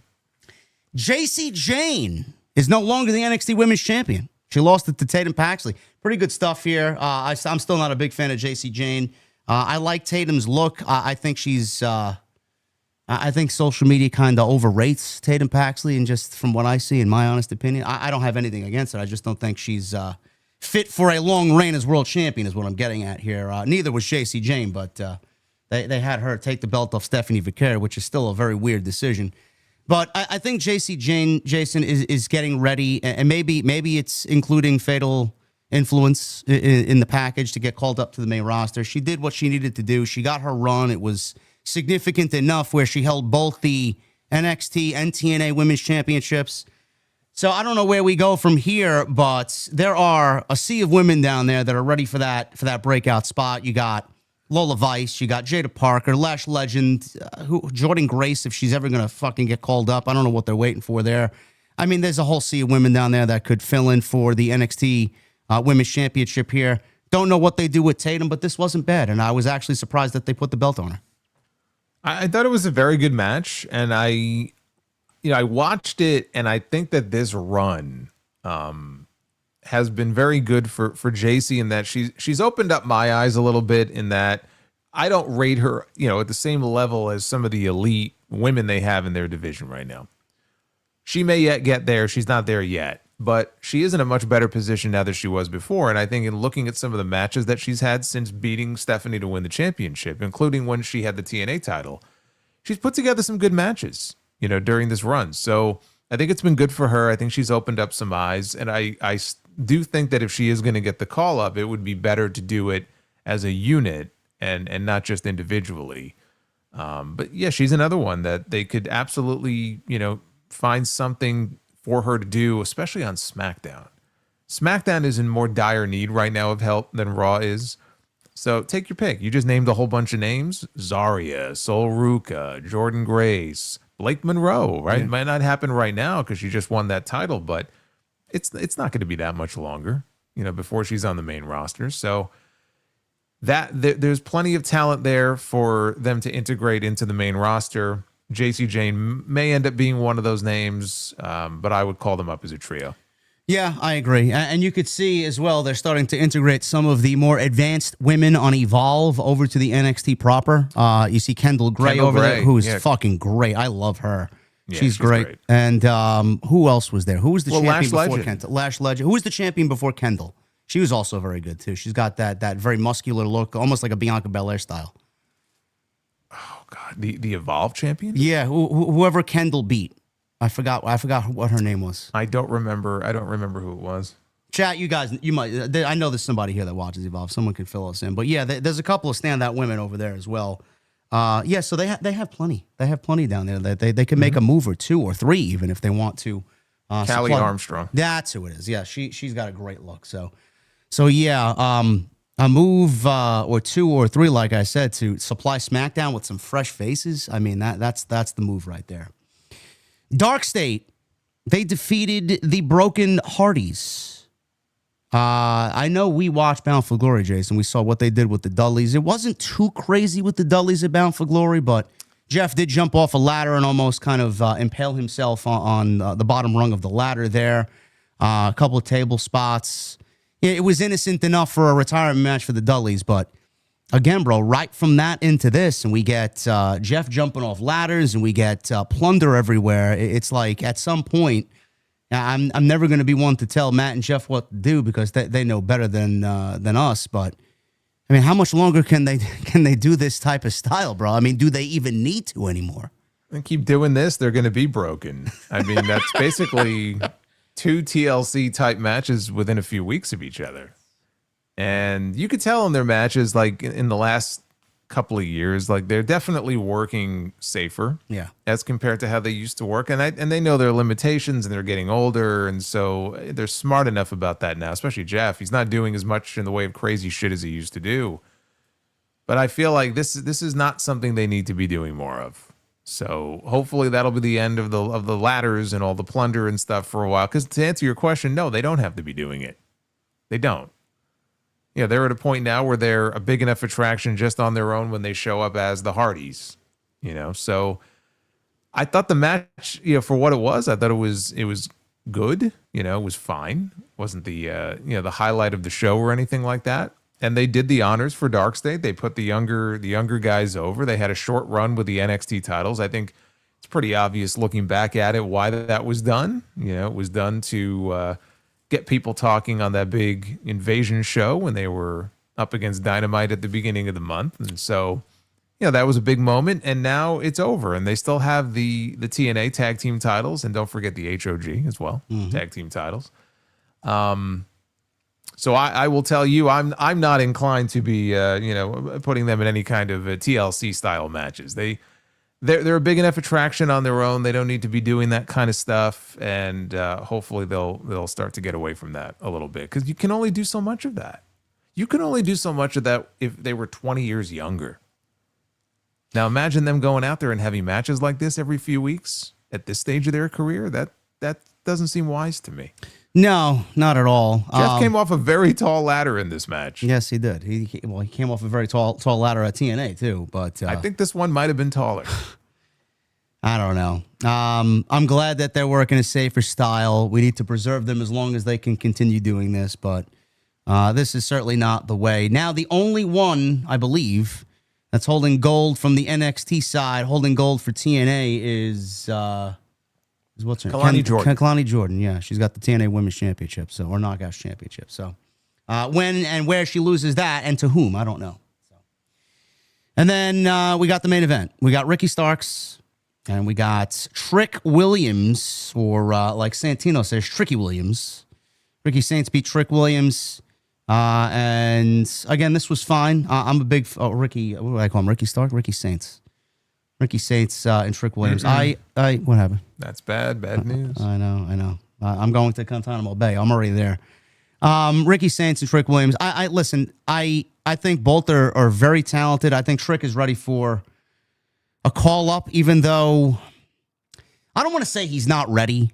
You may think differently. I was of the impression that he might not be ready for a main roster just based on his in-ring work, but I did quite enjoy the Mike Santana match. I think he works the crowd well. I think he's slowly putting it together. He's obviously got everything else that you need for a main roster guy. He's got it. I think at this point, Jason, there really is nothing left for Trick to do. I think the chat was saying that he's got one more match with Ricky Saints coming up, last man standing for the title. I don't know. Yeah, I saw something like that. Yeah, yes. I don't know why you take the belt off Ricky to put it on Trick again. I think this is it for Trick. I think he's going to do the honors, get called up. I think we'll be looking at him in the Royal Rumble probably in January. And like I said, there's just nothing more for him to do. I think Ricky's the guy there at least until Stand and Deliver. I don't know what else to do here with the main event scene on NXT anyway. So who's the guy you think to take the title off Ricky? This is where I struggle as far as the men's roster in NXT. Like, is there an obvious next person who's next in line? No, there's not. You want it to be somewhat of a notable name, but they don't even have that. Oba's getting called up. Trick is going to get called up. I think Javon could be that guy, but I would envision him maybe beating a heel. Yeah. I don't know if he would be the guy to take it off Ricky necessarily. So, I mean, Javon would probably be that guy. But I don't necessarily mind that, though. No, I don't mind it either. I just so maybe he's the answer. There's not like a long line of people that we could point to the way that we can with the women's division. Yeah, that's a tough one. Lexis King, Miles Bourne, Jasper Troy. You guys are fucking crazy, man. These are Lexis King. No, not Lexis King. No, Miles Bourne. No, we're not going Jasper Troy either. Give me a break. Didn't Jasper Troy just win like LFG? Yes, he won. He won season 1 of LFG. Yes. Yeah. So no, we're not going with Jasper Troy yet. Sean Spears. Oh, you guys are getting crazy now. Come on. Now. Yeah, this is getting a little ridiculous. Now you've jumped. Briggs. Come on, man. Now you've jumped the shark. Now they're just naming people. We'll start going back into the vault of NXT names from years ago. Baron Corbin. Sean Legacy. Come on, guys. Now you going Evolve? Come on. No, there's nobody. Shiloh Hill. There is nobody. These sound like creator wrestler names from 2K25. Yeah. All Ego was already the NXT champion. We don't need that anymore. This was a fine match, Jason. I've enjoyed Ricky Saints' work down here. I think Especially the promo on the Go Home show. I thought he did a very good job. It was almost like Ricky Saints of old, honestly. I enjoyed that. And I'm enjoying his work on NXT. What'd you think of the overall match between these two? I thought it was good. I guess he came out. Ricky did dress like one of the gladiators. Is that what he was wearing? Yeah, the chainmail or whatever it was. No, I mean, I thought it was good. I actually am kind of leaning towards the JC and Tatum match, honestly, as maybe the one that was maybe the best of the bunch. From what I saw, I would probably end up agreeing with you there. Yeah. So, I mean, again, it was one of those shows where I don't think it's going to be the standout, NXT PLE of the year or anything like that. But you had some good matches on the show. Yeah. I'm still not a big fan of this version of NXT. I know you guys love it. Some adore it. I don't. I do not. It's a very difficult watch on most weeks for me. But the PLEs I do tend to watch because they fall on a night where I'm not really doing much of anything. And it's just a mindless 2.5 hours. Goodbye. So we got a couple of pieces of news here. We got some AEW preview here. I guess we'll start with the AEW because the two remaining pieces of news, they're just random stories, random interviews. We'll start with Dynamite here, Jason. We'll shift gears over to AEW. Fright Night tomorrow. Usually Fright Night every Wednesday night, honestly, on Dynamite. We have the Women's World Tag Team Championship Tournament is kicking off. Now, I and Jesse spoke about this on Wednesday. I'll let you start, bro. I was highly disappointed by the announcement of this tournament and whom was in this tournament. I don't know what the fuck they were thinking, but we got Mina and Tony on one side and we got Mercedes and Athena on the other, and I had something else completely in mind for this tournament. I thought after burying most of the division for Tony and Mercedes that they were going to give the other ladies an opportunity. That's why we created these women's tag team championships, and it looks like by my vantage point here, it looks like we're just going to get Tony Storm and Mina Shirakawa winning the fucking tag team championships. Yeah, and I think that's who should win. So, and here's why I feel this way. I look at this and I say, if Megan Bayne and Penelope Ford shocked the world, and they went all the way to the finals and they won the championship, or even Willow and Harley Cameron, right? Sure. Who were very likable. And so I'm not saying the AEW fans would be disappointed to see them win the tag team titles. But I think that unless you have a team that has at least one established name in it, and this is kind of how I felt when WWE established their women's mid-card titles, where I understand the logic behind wanting a name to hold the championship, at least initially, and really establish it before you get it onto whoever that next person is going to be.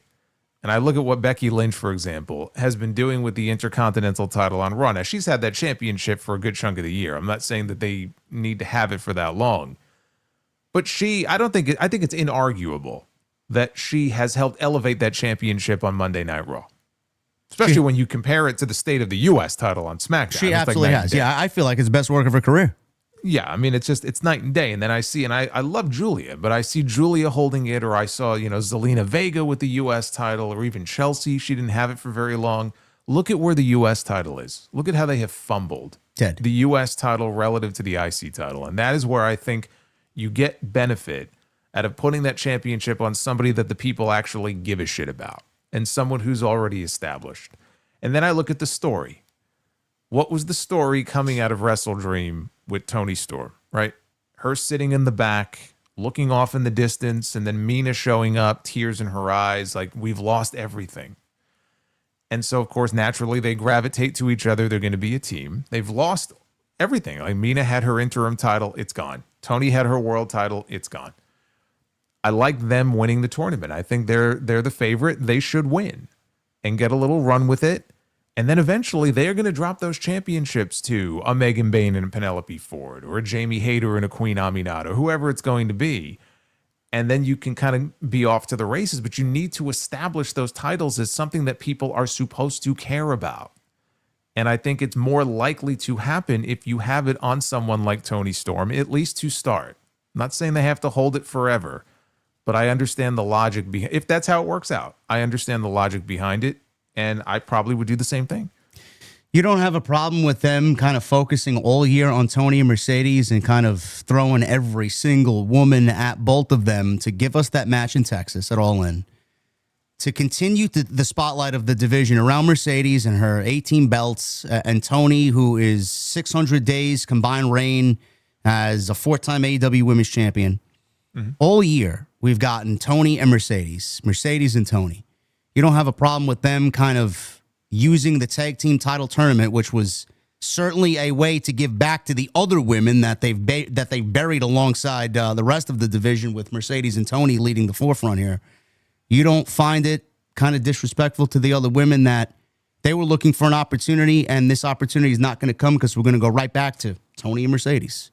Optically, it looks a little weird to me. I don't know. When you say the opportunity is not going to come, I mean, they're going to have the opportunity to work with Tony now. Because Tony is no longer the women's world champion. So she's not just going to be in main events. They all work with Tony. And they all work with Mercedes already. Now it's time to give back to those women. That's what I'm trying to say. I wouldn't say they all work with Tony. Some of them have, sure. But so now Tony Storm, who did spend most of the year as the world champion, is now going to be, again, we're assuming that they win the belts here, is now going to be in a position where she can be defending the tag team titles, and they can go around facing, multiple teams, and eventually somebody is going to beat them for those belts.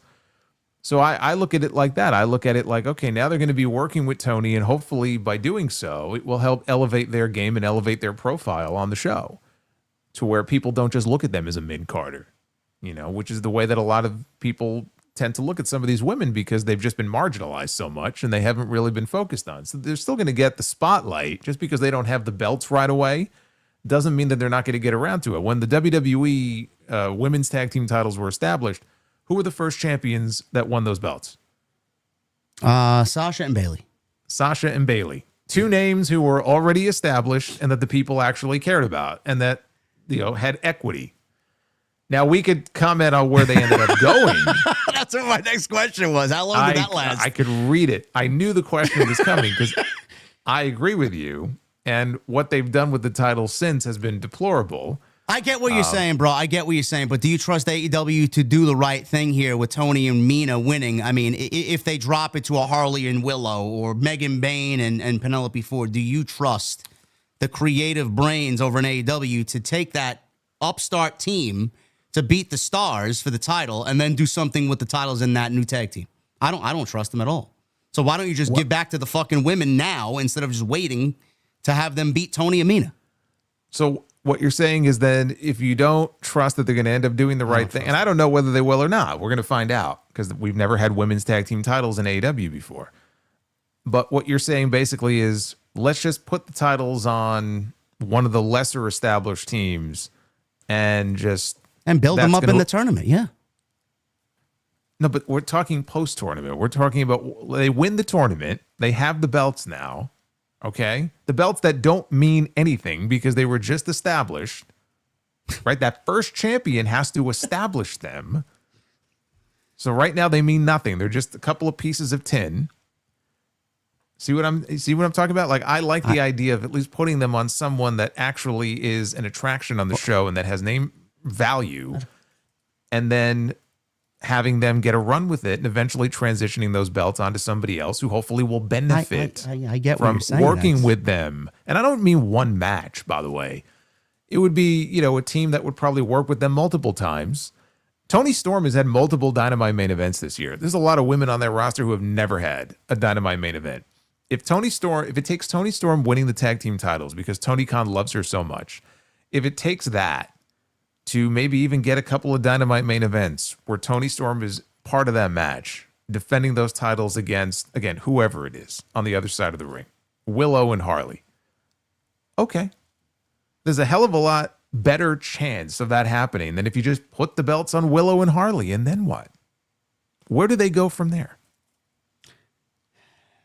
I don't know where they're going, period. I get what you're saying. I just optically, it doesn't look right to me. None of the titles mean anything anyway. Well, of course not. The TBS title don't mean anything. The Unified title don't mean anything. No, the tag team titles just started now to be something. Dude, titles are the last thing they need more of. Okay, so we already know that, but we knew these were coming, right? These literally were physically made over a year ago. So we've known for a long time these belts were coming. I just think they stand a better chance of keeping Tony's attention and having some value if they initially are on someone or a group of people who have a big name on that roster. Or in the case of Toni Storm, as a former women's world champion, they stand a better chance that way. So like you mentioned, Mercedes and Athena, they're also in the tournament. So there may be people who think, well, Mercedes is surely going to win. Mercedes and Athena should absolutely not. They're the last people that should be winning the tag team titles here. No. And I don't think they will. I actually think that Jamie Hayter and Aminata, there's a very good chance they're going to squeak by. And they will end up in the finals. Because I think the predictable final would be Tony and Mina against Mercedes and Athena. I don't think Mercedes and Athena even make it to the final. Well, that's what I was going to ask you next. Do you see? Obviously, they're not pinning Mercedes, so Athena's only teaming with her to take the loss here. Well, most likely, someone's got to lose. So whoever it is, Aminata and Jamie versus the Sisters of Sin. That's Sky Blue and Julia Hart. Aminata and Jamie Hayter. They're wrestling on Wednesday, by the way. Yes. So because Queen Aminata and Jamie Hayter will advance. The Babes of Wrath, Willow and Harley Cameron versus Mercedes and Athena. So I'm assuming Mercedes and Athena will advance as well. That's the semifinal there, predictable. Mm-hmm. Alex Windsor and Riho versus the Timeless Love Bombs, which is Toni Storm and Mina. So obviously we were just talking about Toni Storm and Mina. They will advance. And then Tay Mello and Anna Jay versus Megan Bayne and Penelope Ford, who are calling themselves Top Gods. So that is the semifinal there. So if we are to look at this, the Timeless Love Bombs will be in the finals, Toni Storm and Mina. And then you are actually going with Queen Aminata and Jamie Hayter to squeak out a victory, I should say, against Mercedes and Athena to get to the finals. Yes, they're gonna squeeze it out like they're trying to pinch a loaf. Yes. Yes. So there's a visual for you. So yes, they're gonna move on to the finals. I think they're gonna eke by and make it to the finals, if for no other reason, because, well, there's two reasons. Number one, it would be very predictable. And number two, we don't know yet when the finals are taking place. If the finals are taking place at Full Gear, I don't see them having Mercedes work twice. I know it's not impossible, but I don't see that happening. So she couldn't be in the finals. She's already wrestling Chris Statlander on the show. Let me look up when Winter is coming. That's usually their December theme show for AEW. Do they have one of those this year? It could be there. We don't know. Yeah, but that's usually in December, though. I'm sure they're going to have this finished out before then because the Continental Classics is starting soon. That is true, I don't think they want these two tournaments to overlap. Yeah, nothing's been announced there yet. The only thing I could think of is they could, and even this maybe is unlikely because we know they're going to have a women's Blood and Guts. They could have the finals of Blood and Guts on November 12th. Man, they have to speed through that tournament then in the next 2 weeks. Right. So what I'm saying is if not, and they're going to give themselves the extra 10 days, Full Gear is on the 22nd. If they have the finals at Full Gear, I don't see Mercedes wrestling twice on that show. She can't be in the finals then, if that's the case. That's why I think they get bounced out of the semifinals. Yeah. Shock the world. Jamie Hayter and Aminata make it to the finals. They wrestle Toni Storm and Mina. Probably be a hell of a match. Tony and Mina win the belts. They lost everything. Now they have the tag team championships. They get a run with them. They give them some time to establish them as having some level of value and some meaning to them. What happens after Mercedes and Athena lose, if that's the case? Where do you think they go there? Do they just start a program? Is there a feud that comes out of that? I mean, me personally, I would love to see them. We only had the one match between them. So I would love to see more from Mercedes and Athena. I would love to just see Athena more on Dynamite. And hopefully they don't just keep her limited to Ring of Honor. It's an unlikely pairing to begin with. So I could see that it just doesn't work out, and then I don't know that they even have to follow up on it necessarily. They could just have a falling out. They lose. Mercedes can blame Athena for losing the match, and then they each go their separate ways. I don't know that Tony has a whole program plan for the two of them coming out of this. It's understandable that he would want Mercedes in there for the tease that, she's going to win another belt. But I don't see that. I don't see this being the belt that she will win. StreamYard has given you an expiration now. Oh my God, I have a countdown on my face. You do. It's like a bomb is going to go off. Got to keep an eye on this. So yeah, totally get what Jason is saying, and he is 100% correct in that assessment, and he makes obviously a very valid point. I'm just coming. I've always come from a perspective of the talent, and I know it's been the same old every single week. It's the same faces every single week, and a lot of those women are being held captive on Collision that nobody sees. So I just felt like this was going to be an opportunity to feature them more and give back to them for waiting while Tony got his Tony Storm and Mercedes match off that he wanted.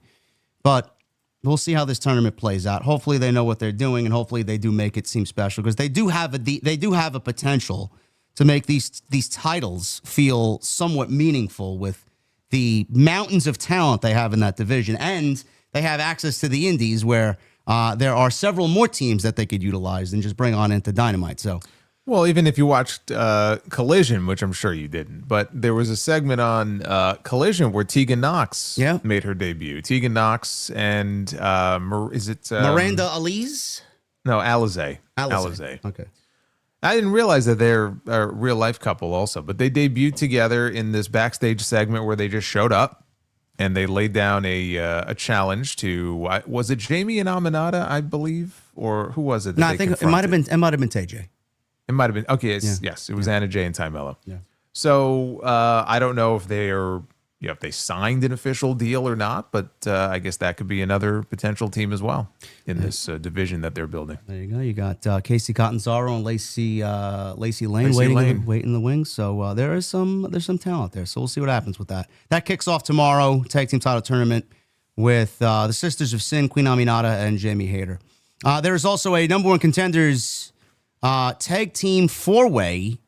Apparently, this is going to include FTR, the Young Bucks, Jet Speed, and Jurassic Express. The winner of this four-way gets to wrestle Brodito at Full Gear for the tag team championships. So this sounds like a fun party match. I know Jurassic Express have $400,000 in their bank account. I don't know what they're doing. If they were smart, they would film some vignettes of Luchasaurus going to buy some fancy clothes or 500. 500. Sorry, I don't want to deduct them money. But maybe we could get some vignettes of Jack Perry buying himself a new knife holder or a new knife per se. We don't know. I'm sure we won't. No, we won't. But I am going. Go ahead. I was going to say I'm going with the Young Bucks because I think with what we're seeing, Jason, and them just asking for money matches every single week, which is getting tiresome, honestly.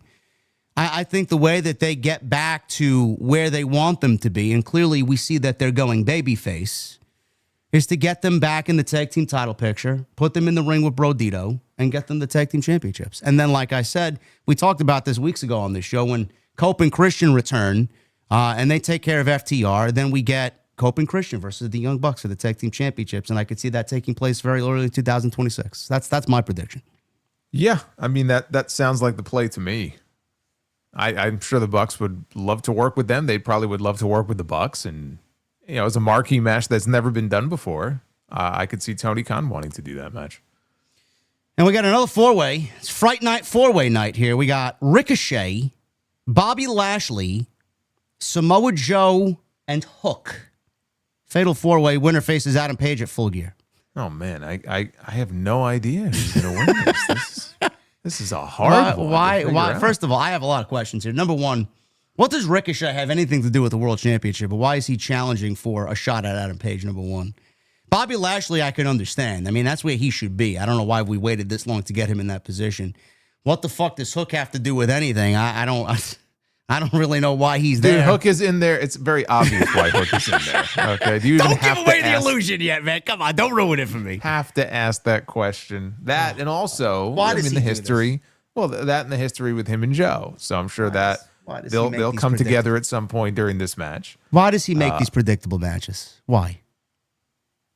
Just give me Samoa Joe. Why do we need a match for it to happen? Well, because Joe got beat. So Joe should have to do something to earn his way, even though Hangman was, basically threatening his life on TV last week and said, when I see you, I'm going to destroy you. But he did beat him clean at the pay-per-view. So technically, they want him to win a match to earn it. And this is what they came up with. So we know Lashley and Ricochet are going to cancel each other out. And Hook is there to take the losing fall. It's the only reason he's in the match. And we have a Don Callis Family Summit happening tomorrow. And just signed a rematch between Jon Moxley and Kyle O'Reilly. Will be taking place tomorrow night as well. And I will say about that first match, you can laugh, but I will say about that first match, the way they did the disqualification was actually quite that was clever. actually okay. I did see where they were going with that. So now because he technically got a win over Jon Moxley, they're going to run this back. And I do have to say this, Bryan Danielson, I think he has done a very good job. I generally enjoy his commentary, and I understand him trying to put this over as a big deal. I get it. But he made a comment on Dynamite last week after Kyle won that match that this was the biggest win of his career. And I said, if that is true, what a sad career Kyle O'Reilly has had. If this disqualification win, and the only reason he even won the match was because Jon Moxley punched the referee or elbowed the referee in the face, is the biggest win of his career. Like holy shit. It's like Jey Uso last night saying to Jimmy that this match with Punk is the biggest match of his career. No, it's not. The biggest match of Jay's career. The biggest match of Jay's career, yeah. He said that last night to Jimmy, yeah. All right. Well, look, I mean, we know that's not true, but he is fighting CM Punk, one of the biggest names in wrestling for the World Championship in the main event. So you could at least make the argument. There is no argument to be made here about this disqualification win being the biggest of Kyle O'Reilly's career. Now, are you sure it's Kyle O'Reilly or Bill O'Reilly? Which one is it? Did Tony announce Bill O'Reilly? First of all, fuck you. That's number one. And, I went to go do the thing with Grimm, and I started crying in the car, man. I'm like, what is he doing, man? He didn't even notice it until he looked at the chat. I looked at the damn chat. That's what made me fucking just ball out laughing behind the wheel, man. I thought I was gonna fucking crash my car. Looked at the chat, and I'm like, wait a minute. Did I say Bill O'Reilly? I said, I meant Kyle O'Reilly. Might be his father, man. We don't know. Could be. Yeah, could be. That's Dynamite tomorrow. Am I excited? No, I'm never excited on Wednesdays, man. I feel like it's more of a chore to watch that show than anything. But we'll see. We'll wait until the Full Gear Go Home show. It's going to be another Dynamite Collision combo 3-hour show on November 19th. Is that legit? Yeah. I'm usually the one to give you the bad news. Now you're giving me the bad news. Well, now I'm giving it to you. Oh, God. This is a fucking thing now. See? What was I going to say? Full Gear is shaping up to be basically a night of rematches from WrestleDream, huh? Yeah. I knew we were getting Joe and Hangman again, and that's fine, because we all know we're just waiting for MJF to come back anyway.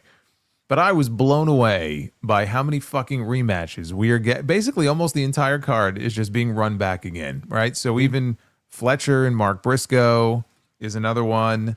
I mentioned Hangman and Joe, Darby and Moxley. Mm-hmm. Like, of all the things to continue, Hurt Syndicate and Demand. Hurt Syndicate and the Demand. Dude, why? Why are we getting Darby and the Death Rider? The only thing I could think of, and this has to be the way it happens, is they're going to do a men's Blood and Guts. And if you watch the show, you saw there was a big brawl between the Death Riders and the Conglomeration. Yeah. So it feels like Blood and Guts is going to be the Death Riders and the Conglomeration, probably with Darby leading the team. If the idea is that Jon Moxley, yet again, gives up, quits, whatever, like he did it in not Full Gear, at Texas, and he did at WrestleDream, he quit. I could see him quitting and losing for his team, and that's just one step too far. And that's where he gets eliminated from the Death Riders, and they all gang up and attack him. So if this is the beginning of the end of Jon Moxley with the Death Riders, then fine, because this had to be over yesterday. If that's not the plan here, then I have no idea why we're continuing on with this. Like, Darby beat him in a coffin. Well, he didn't beat him, but they had a coffin match, and then he made him quit. There is no need for this to continue unless it's leading to what I just said in a Blood and Guts match. All right, so if Jon Moxley gets kicked out of the Death Riders, who's leading the Death Riders? I don't think we need the Death Riders. I want the Death Riders to die. You mean Danny Garcia doesn't need the Death Riders? What does he do otherwise? Oh, Danny Garcia needs the Death Riders, but that's not a good enough reason to keep the Death Riders alive. I hope you're right, bro. I don't know. The Death Riders have run their course, dude. It's a John Moxley thing. It should have ended. It should have ended in April. Honestly, let's be real. But it's a John Moxley thing, and if John Moxley is not involved, then there's no need for it. So I would hope it kind of withers away. Maybe it doesn't happen all at once. Maybe it's kind of a slow death, but this needs to be the begin. That's why I said the beginning of the end of the Death Riders, because I just don't see where you take this, and I certainly don't see the point in continuing with Darby and Moxley unless Darby finally in the end is the reason that Moxley and the Death Riders go Splitsville. Again, I hope you're correct. I don't have any faith in what they're doing there. So hopefully that is I'm not saying you don't have good reason to feel that way, but I'm just saying I was just blown away. Well, if they lose blood and guts, which you see where they're going with that, it's going to be the conglomeration versus the Death Riders and blood and guts. If there is another match that Moxley loses in that type of element, yes, there should be consequences for him losing again. Yeah. Yes, sure. Because that's the whole thing here. It's like Moxley goes around, he talks a big talk, right? And he's so righteous and all this stuff, and he's fighting for a cause, which was never really clarified what that cause is. And he's the one who went in there and lost the world championship by surrendering to Hangman. He's the one who went in there after all the shit with Darby, and he quit. He's a coward, right? When he has no help and he's all alone, he gives up. That's the whole John Moxley character since he went heel. So for him to go in, and if he's the one who's responsible for them losing in a blood and guts match, it doesn't work if it's like Garcia or Yuta. It would have to be Moxley. Then there's no reason for these guys to follow him around. Why are they still following him around at that point? I don't know. What is his hold over them? He has let them down time after time. Multiple segments every single week. That's what he's holding them up for. You know? Yeah, with nonsense that doesn't make sense. They got a match tomorrow. We forgot. We got Wheeler Yuta and Danny Garcia versus Orange Cassidy and Darby Allin, Texas Tornado match. All right, great. Can't wait. Another 2 hour, 15-minute Dynamite, bro. It's gonna be fantastic. Yeah, that's what's going on there. I don't know how anybody enjoys Dynamite. I've fallen out of love with it, man. It's more of a chore than anything to watch. It's very difficult for me. I don't know. We'll see. We got two more pieces of news here. Some articles. We got one on the Asuka and Goldberg thing. I'll start with that one here. Asuka, apparently WWE did a great vignette last night, career retrospective on Asuka. She responded gracefully to Goldberg's dismissive comments over the fact that Goldberg's undefeated streak was broken by this girl, Asuka. Some girl, he says. Yeah. Actually, this is the second time now that he has commented. And the first time she was some Japanese girl. She was some Japanese girl named Asuka. Yes, Asuka, yeah. Asuka. We listen, we know Bill Goldberg is not a passionate professional wrestling enthusiast. That he never was a wrestling fan. He was basically in it for all the monetary reasons possible. But he was a product of the 90s in WCW, which was in direct competition to WWE. He had the look. He was basically their version of Stone Cold, and they rode that train until they could not ride it any longer. So he was lucky to be in the position that he was. He's the perfect example of right time, right place, strike while the iron is hot. That's all he was. Not to take anything away from him, because he had memorable moments, and they had probably one of the greatest Monday night moments of all time with him and Hogan at the Georgia Dome. But Asuka responded to Goldberg here, and however, with the disrespect that we went back and forth here with Goldberg and WWE and what happened with his retirement match against Gunther and the fact that he got cut off, he had those things to say, which he then quietly was silenced. He hasn't said anything, even though he said he was going to open up that can of worms, and he has not done so yet. So Asuka responded to Goldberg by saying, "I'm not bothered by it at all. What he said came from his own perspective, and that's fine, so there's really no need to make it such a big deal." During a recent interview on Real Talk with Mike Burke, Goldberg talked about his famous undefeated streak from WCW when Burke said no one would ever beat Goldberg's 173-match winning streak, which I don't even know if it was that. Probably not. Goldberg answered, they already did, adding some girl at WWE. They did it on purpose. So he said the fact that I did not get along with Paul Levesque, which is Vince McMahon's son-in-law, I think had everything to do with it when I got there. Goldberg said that back in 2024 on Tim Green's Nothing Left Unsaid. So Asuka, if you guys don't know, the longest reigning NXT champion of NXT's history, 267 wins over 2.5 years between NXT and WWE's main roster, surpassing Goldberg's record. And rather than focus solely on kayfabe achievements, Asuka took a more mature approach here. She says, it's not about what I accomplish. It's about what I try to create. Philosophy and vision. That's where the real value is. I don't find meaning in anything without beauty.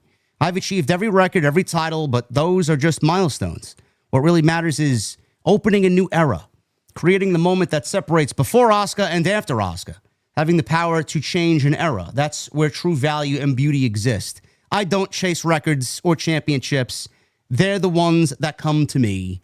There's not enough art in this world. Clown emoji. That's basically... Now, the funny thing is, the clown emoji, it could be representative of her makeup, or it could be representative of Bill Goldberg. Yeah, so it works either way. I think more people attributed it to Bill Goldberg, honestly. Yes. I don't know why this was a big deal to so many people, Jason. I mean, her tweet amassed like 20,000 likes and like almost 5 million views. It's like anytime there's like some sort of drama between pro wrestlers, it's going to go viral in that type of way.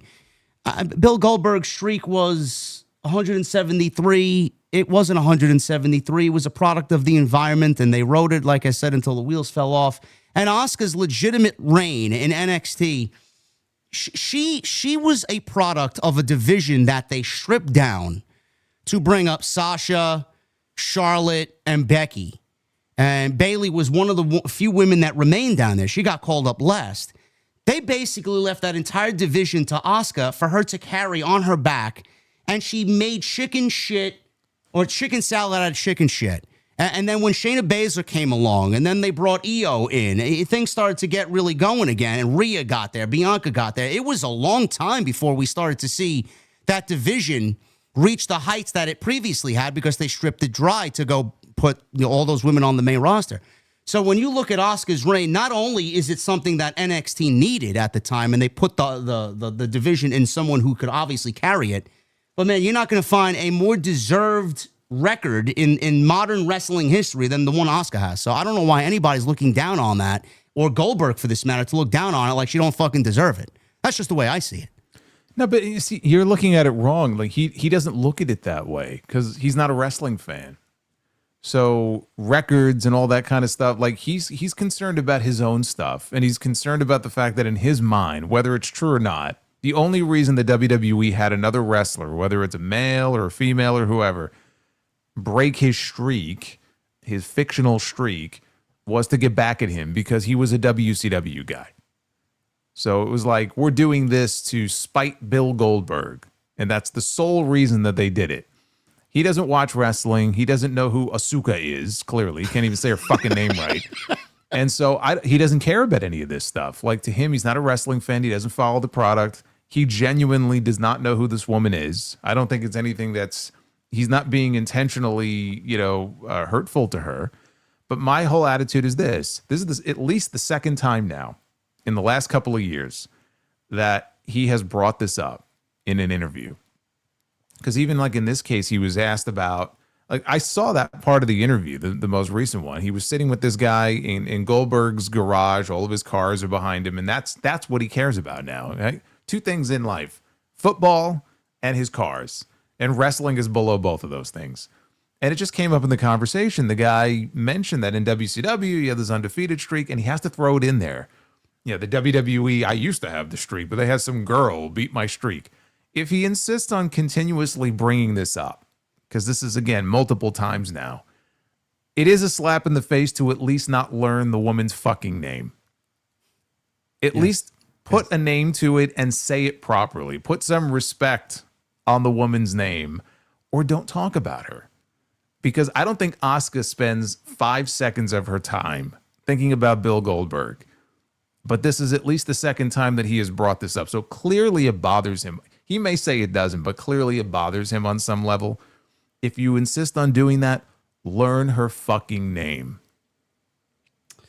I agree. I was never a fan of Bill Goldberg. I remember ranting about Goldberg and Bray Wyatt when he buried the Fiend in Saudi Arabia. Man, what a fucking meltdown I had on that, man. That was awful.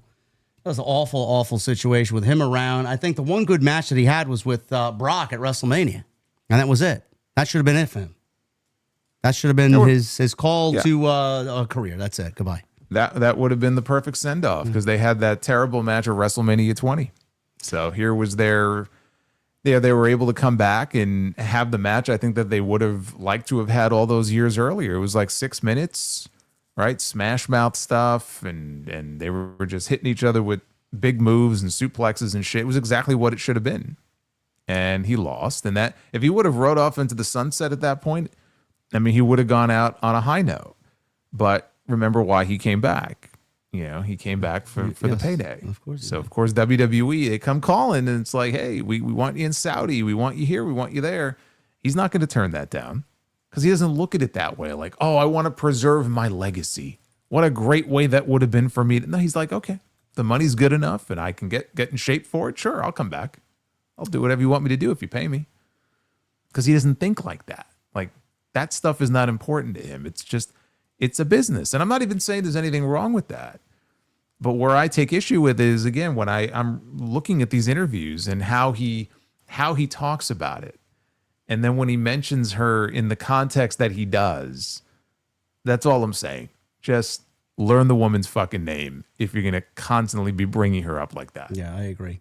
A lot of people don't realize how great Asuka's run at NXT was. I remember there was a last woman standing match with Nikki Cross on Black and Gold. And Nikki Cross came literally within an eyelash hair of ending Asuka's reign. That's how great that reign was. It was on June 28th, 2017. I just looked it up. NXT Women's Championship match, last man standing. I remember Morrow losing his mind.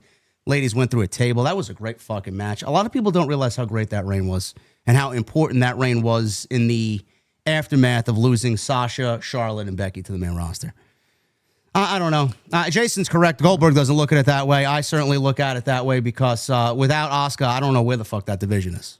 I really don't. So yeah, I mean, it was a great video package. It's pretty obvious why the video package aired last night. They're celebrating 10 because it's been 10 years, since she debuted in NXT, and it really drove home all the shit that she's done in her time in the company. Not just the undefeated streak.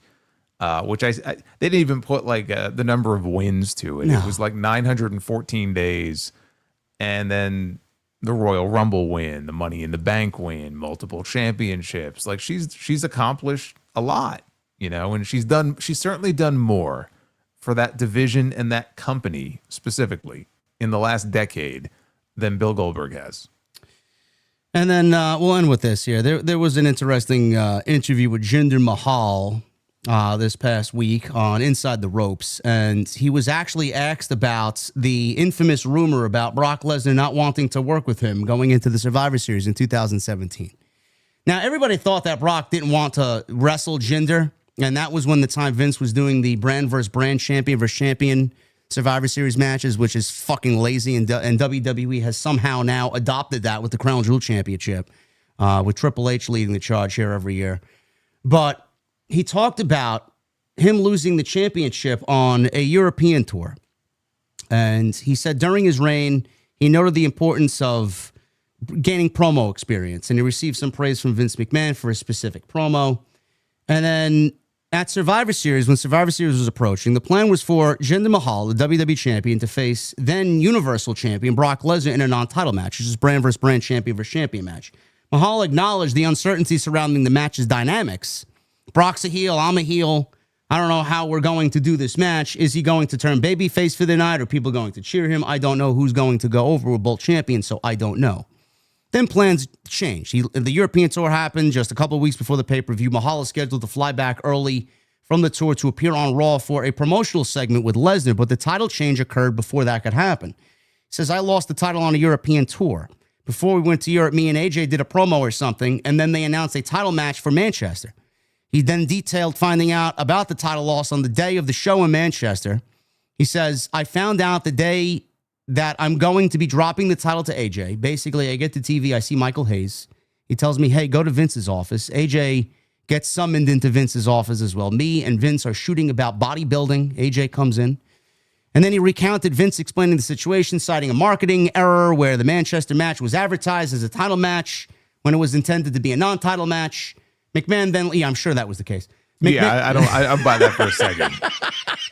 Oh, gee, it wasn't supposed to be a title match. Oh, my God, Vince blatantly lied to the man right there. Now we have to give them one, I guess. McMahon then laid out the new direction. He says, okay, Jinder, you're dropping the title. You're now going to chase it. AJ, you and Brock at Survivor Series. Okay, thank you, boss. That was it. Mahal dropped the championship to Styles that night. Regarding the reaction to losing the title after approximately 6 months, thank God, because it killed SmackDown, Mahal expressed no bitterness. It was great. I was a title champion I had the title for like 6 months or something like that. It's got to come to an end at some point anyway. I wasn't sad about it. I was actually happy. He also mentioned telling McMahon directly, I'm going to become champion again, noting that he's learned that speaking to McMahon like a man with confidence was key to earning his respect. Then he goes on to talk about Brock Lesnar and the rumor that happened that fans were making online that, Brock didn't want to wrestle Jinder. He didn't want to do this with Jinder. He firmly refuted this narrative based on his own experiences and interactions with Brock.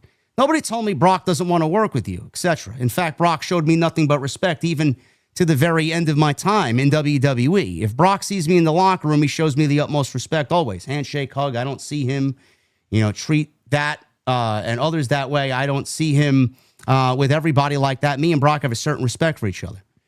So then he offered his explanation for the change in plans. What I think happened, and I agree with, it wasn't like a refusal to work. It was, hey, this will be a better match, me and AJ. I'm a heel. He's a babyface, which I completely agree with was the right call. It was a way better match, but somehow it got spun into Brock refusing to work with me, which in my opinion is not the case. I don't give a shit what the case is. A, he shouldn't have been champion. B, it was a failure. And C, they made the right move to go with AJ because I remember that match being fucking great at Survivor Series, even though it didn't mean anything. So they obviously went with the right match. And Vince is the consummate bullshit artist. Oh, yeah, it was a marketing error.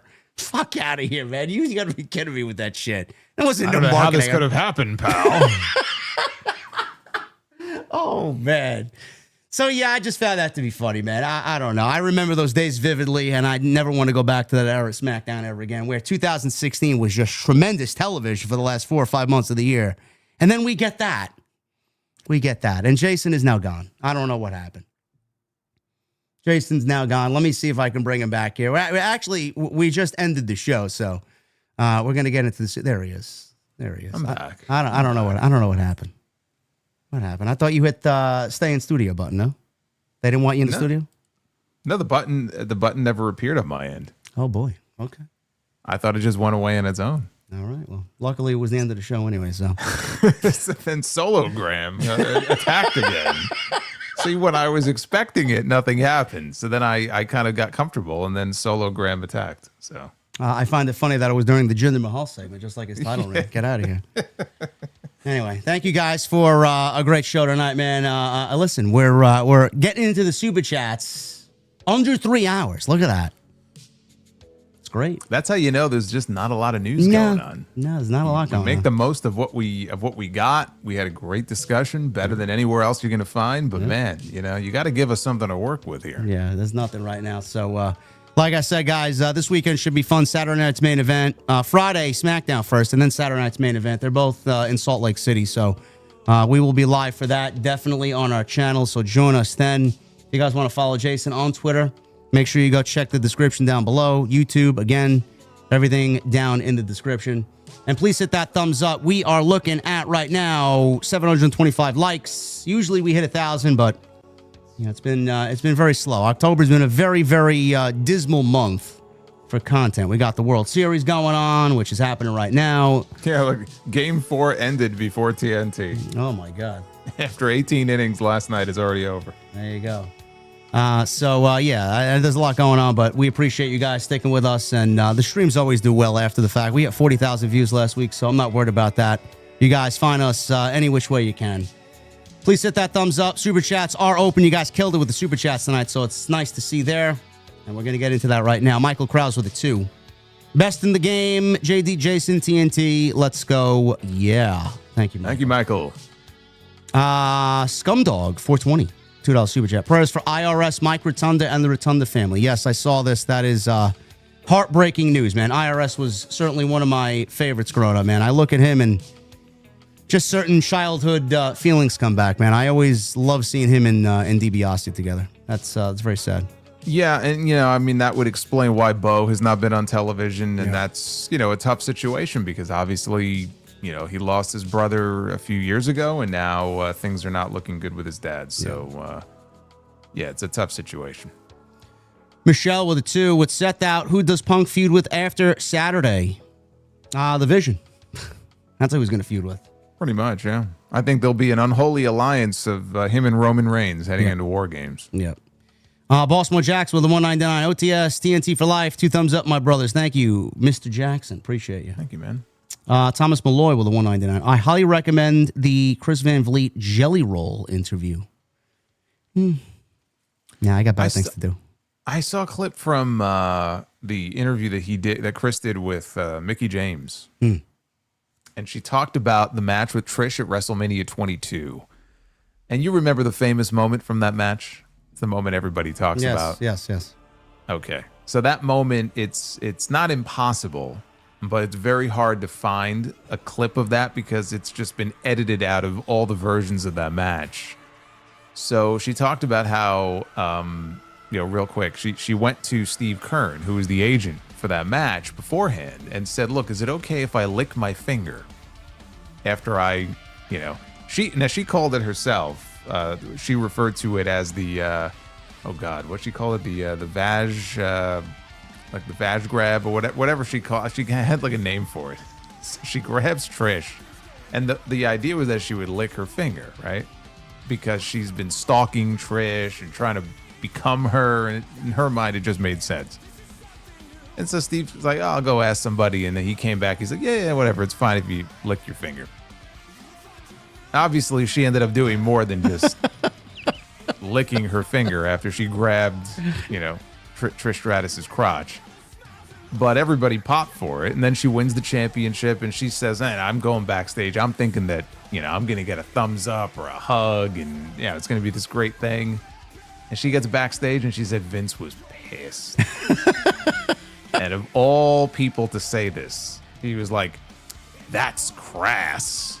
He's like, now we're going to have to edit it out of everything. And, we were a publicly traded company, and that's just crass. You can't go around doing that. This coming from a man who, of course, we didn't know was shitting on people, quite literally. So, which is to say nothing of some of the other stuff that was going on WWE television back then. But apparently this was too crass for his show. So, yes, coming from the same guy that probably had all those toys in his bedroom that he probably named one after Mickie James. Yes, I'm sure he Vince. did. Yes. No, I'm sure he had names for all of them. So, yeah, fuck that guy.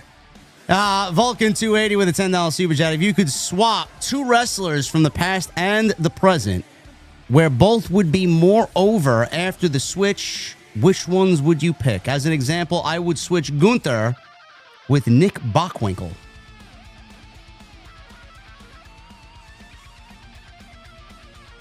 So he's saying swapping them where the person from the past would be over now. Wait, is that what they're saying? I'm assuming, yes. So he would move Gunther into Nick Bockwinkel's era and move Bockwinkel over to today's television. I see. Well, Gunther honestly would work well even back then in the old days, like the old territory days. He would have been a great heel. Yeah.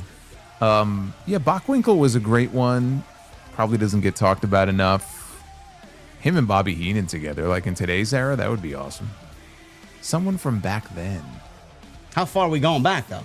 Like Nick Bockwinkel is way before my time, though. Well, he's not way before your time. You just weren't watching the AWA when he was the champion. I mean, Nick Bockwinkel, we're talking like early 80s, mid 80s. All right, I'm 82, so yeah. You look good for 82. Oh, thank you. So you didn't get that joke at all, but that's okay. So as far as somebody who I would transport from then to now to where they could be over today, there is someone who I think if he were around today, he would be over, and maybe he would get more respect than maybe he does. Tito Santana. Huh. Tito was someone who was very reliable for having really good match. He actually has one of my favorite, probably my favorite Saturday night's main event match ever. Yeah. Against Mr. Perfect. They had a great match for the Intercontinental title back in 1990. But he was someone who you could tell Vince relied on him a lot, and he had success. He just was never a world champion. I feel like today he would probably get more respect as a star than maybe he did even back then. Because most of the people I'm thinking of, they were over back then already. I mean, I'm trying to think who didn't get over, who maybe, I don't know, Kurt Hennig. Do you think Mr. Perfect would have had a better shot of being a world champion today than he would have back then? Honestly, probably, yeah. Yeah, probably, I guess, right? It's just the fact that there's more championships and there's more opportunities. Yeah, Mr. Perfect would probably be the one I would take out of that era and put in today's era. Yeah, Razor Ramon. Yeah, he would fit too. I'm thinking of two names to go back in time. I got one. I would probably do MJF. I think MJF or Chad Gable. Honestly, I was going to come up with one more from then to bring to now. Owen Hart. Yeah, that'll work too. Yeah. Yeah, I think MJF Owen would have killed it now. Oh yeah, Owen would have killed it. MJF back in in one of those Southern territories in the 80s. Unfiltered, just fucking doing whatever he needs to do to be healed, man. He would have had people legitimately trying to kill him. Yes, that's great. Yeah, Roddy Piper's another one for sure. Yeah, classic Piper today would be fucking unbelievable. Yep. That's a great question, Vulcan. Thank you very much, brother, with the 10. Michelle with a 2. If Drew beats Cody Saturday, then who beats Drew and when? Well, we talked about, I think Jason's got the right direction here. I think Cody could potentially win, and then we do the title switch at Survivor Series. So I think at that point, we're going to do Cody and Randy. They'll be building to that when Cody gets the championship back. Yeah, I mean, I think he might have been asking if Drew wins, who's next, and it would be Cody. I mean, Cody's going to get the belt back. Yeah. So we understand that, but there's no issue with Drew having a short run with it. No. Haven't been tuned into you guys lately, says Cecil Robinson. I've been reading a lot. Just finished the 48 Laws of Power, great book. Now I'm reading The Art of Seduction. Good to see you guys nonetheless. Well, thank you for being here, brother. Appreciate the support. Thank you, man. What is this? This is Isaac Estrada with 10 months. Fun fact, koi fish always travel in groups of 4. If attacked, koi A, B, C will scatter, leaving behind the decoy. I see what you did there. That's the decoy. Thank you, Isaac, with the 10 months. Joseph Morris with the $4.99. With the way the Judgment Day story is going, do you see Liv Morgan returning at Survivor Series? No, I don't. Yeah, no. I wait till the Rumble. The pop is going to be ridiculous. Why waste that? Italian Stallion, 1996 with a new membership. Thank you, brother. Baltimore Jackson with the $1.99. I bought WWE 2K25. What are your thoughts on the game? Well, I don't own it. It's the same shit every year. Well, I do. I just I'll get to it one of these days. No gaming content, huh? I've been meaning to. I need to get back to it. It's just I just haven't had time. Adam with a $2 super chat. Last week you called Brewery Brawl. How was it? It was fun. Icarus Brewing Company is really, really nice. They got a wide selection of beers, and it's my type of place. Great vibe there. Jay Gordo with a 20. Kofi Kingston is a tag team wrestler that became a WWE champion at WrestleMania 25. Lost it with Brock Lesnar in 1 minute and stopped giving him title shots. Jey Uso is a tag team wrestler and became a champion and still gets opportunities. Why? Well, he's an Anawai. He's an Anawai. That's why. He's an Uso. 35. 30. That's what he said. He said 25, but 30. Yes, 35. Yeah, he's a Samoan. That's why. Kofi Kingston is not part of the family tribe. I agree. Jey Uso should be in a tag team with Jimmy. We need more help there. He can still do the yeet and all that stuff. I don't know why we're pushing him to the World Championship. George, or Jorge with a 2. Gunther, Goofy Goober. I called him Goofer by accident. Yeah. Italian Stallion with a $14.99. Rock better than Gooner. Yeah, well, that's the meme online, right? Gooner. Yeah. We goon over some things online, but well, you goon over Stephanie McCare every single week. Well. Italian Stallion with a 15. Rock needs to stay away from WrestleMania plans. He does. Who knows with him though? He shows up when he wants. Baltimore Jackson with a $4.99. 25% of the women in this country are on medication for mental illness. That's scary. That means the other 75% are running around untreated. Wow. All right, Baltimore Jackson got Jason to chuckle at that one. Look at that. Baltimore Jackson had a bad date the other night. I could tell. Did he? Well, just based on that super chat, sure. Well. Sidro with a 10. Went shopping for cherries and microphone stands. Bought a Bing. Bought a Boom. And what's the fastest liquid on earth? Milk. Because it's pasteurized before you can even see it. I get it. Yeah, not off to a good start, though, Sidro. Sidro also with a 10. Woman was having a shower when doorbell rings. It's the blind man, he called out. That's okay, she thought. She answers the door naked. Nice tits, says the man. Now, where do you want those blinds? All right, you redeem yourself with that one. David M., thank you, brother, for the $100 super chat earlier in the stream at 9:07 p.m. Love it. Thank you very much, man. Duff's Vids with a $1.99. What do you call a cow in an earthquake? A milkshake. Okay. Being that you mentioned natural disaster, thoughts and prayers to Jamaica. I've been following this thing all day, man. What a horrible, fucking scary situation that is, man. Almost 190 mile per hour winds, up to 220 potentially. I mean, that's. How is that even survivable? I don't know. And people legitimately were staying. I know. No, you're always going to have people, older people who just, they don't want to leave. Yeah. But did you see the video? They had video of, I don't know if it's drones or actual aircraft. Bro, it was an aircraft. I saw the same thing. Yeah, like right into the middle of the eye of the storm. Uh-huh. And it wasn't AI. It was real footage too. I know, it was real. It was legitimate. But just like this giant wall, like it's just unbelievable. Yeah, they say that's the calmest part of the hurricane, and it's I don't even know how you get into the eye and what that plane ride is like. I don't know. I don't want to know, man. Those people. Yeah. Holy shit! I can't even. Well, again, I don't know. Is it an unmanned plane or are there actual people who are flying it? I don't know. Yeah, that I don't know. I didn't even know that there was something built to withstand that type of storm to fly into it. That's ridiculous. Yeah. Yeah, so thoughts and prayers to Jamaica, man. That's just an awful situation, and everyone's just waiting with bated breath to see what the aftermath is there. Baltimore Jackson with the $4.99. Being a baby must be scary. Imagine going to sleep and waking up in Walmart. No, I can't imagine.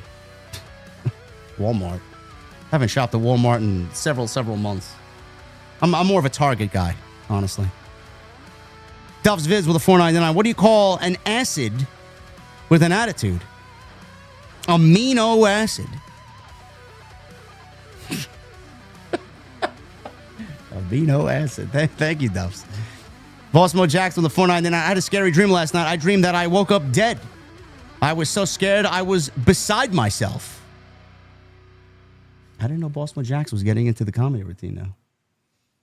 Duff's Vids with a $4.99. What do you call a snowman's dog? A slush puppy. What do you call a snowman that can play the piano? Melton John. Oh, God.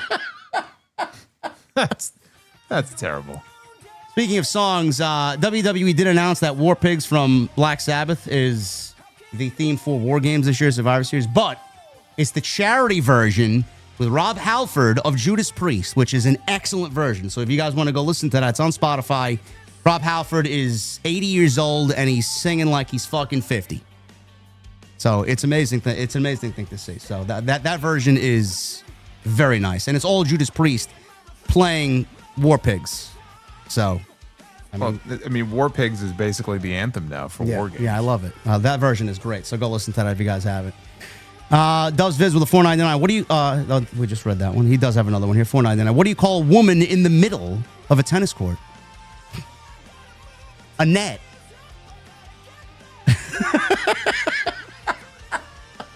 All right. Sidro with a 5. Bigfoot is so easygoing that he's often confused with Sasquatch. Yet Yeti never complains. And what do you call a mafia member in a submarine? In too deep. That's it, bro. You haven't had them hit yet, bro. Got to do better here. We have Sidro with a 5. A Delta employee inadvertently activated the emergency exit slide. Witnesses said it appeared to be a case of premature evacuation. No. You're not doing it tonight, man. Italian Styling with $2.99. Jericho versus James Ellsworth. No. At WrestleMania, no. Ellsworth was on the show with Grimm. He wrestled with his brother Duhop. Mikey S with a $1.99. AEW equals anyone even watching. Ooh. Yeah, their ratings are not where they need to be. That's all I'll say. Sidro with a 2. Karl Marx has an Olympian sister. Her name, Anya Marx.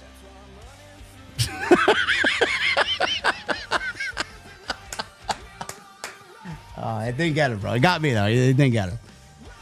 Dubs Viz with a $4.99. What do you call two guys hanging from a window? Curtain rod. No? I thought that would have did something. No, that's... Gotta keep trying. I get it. I get it. Yeah, I know. You take a little more effort than that.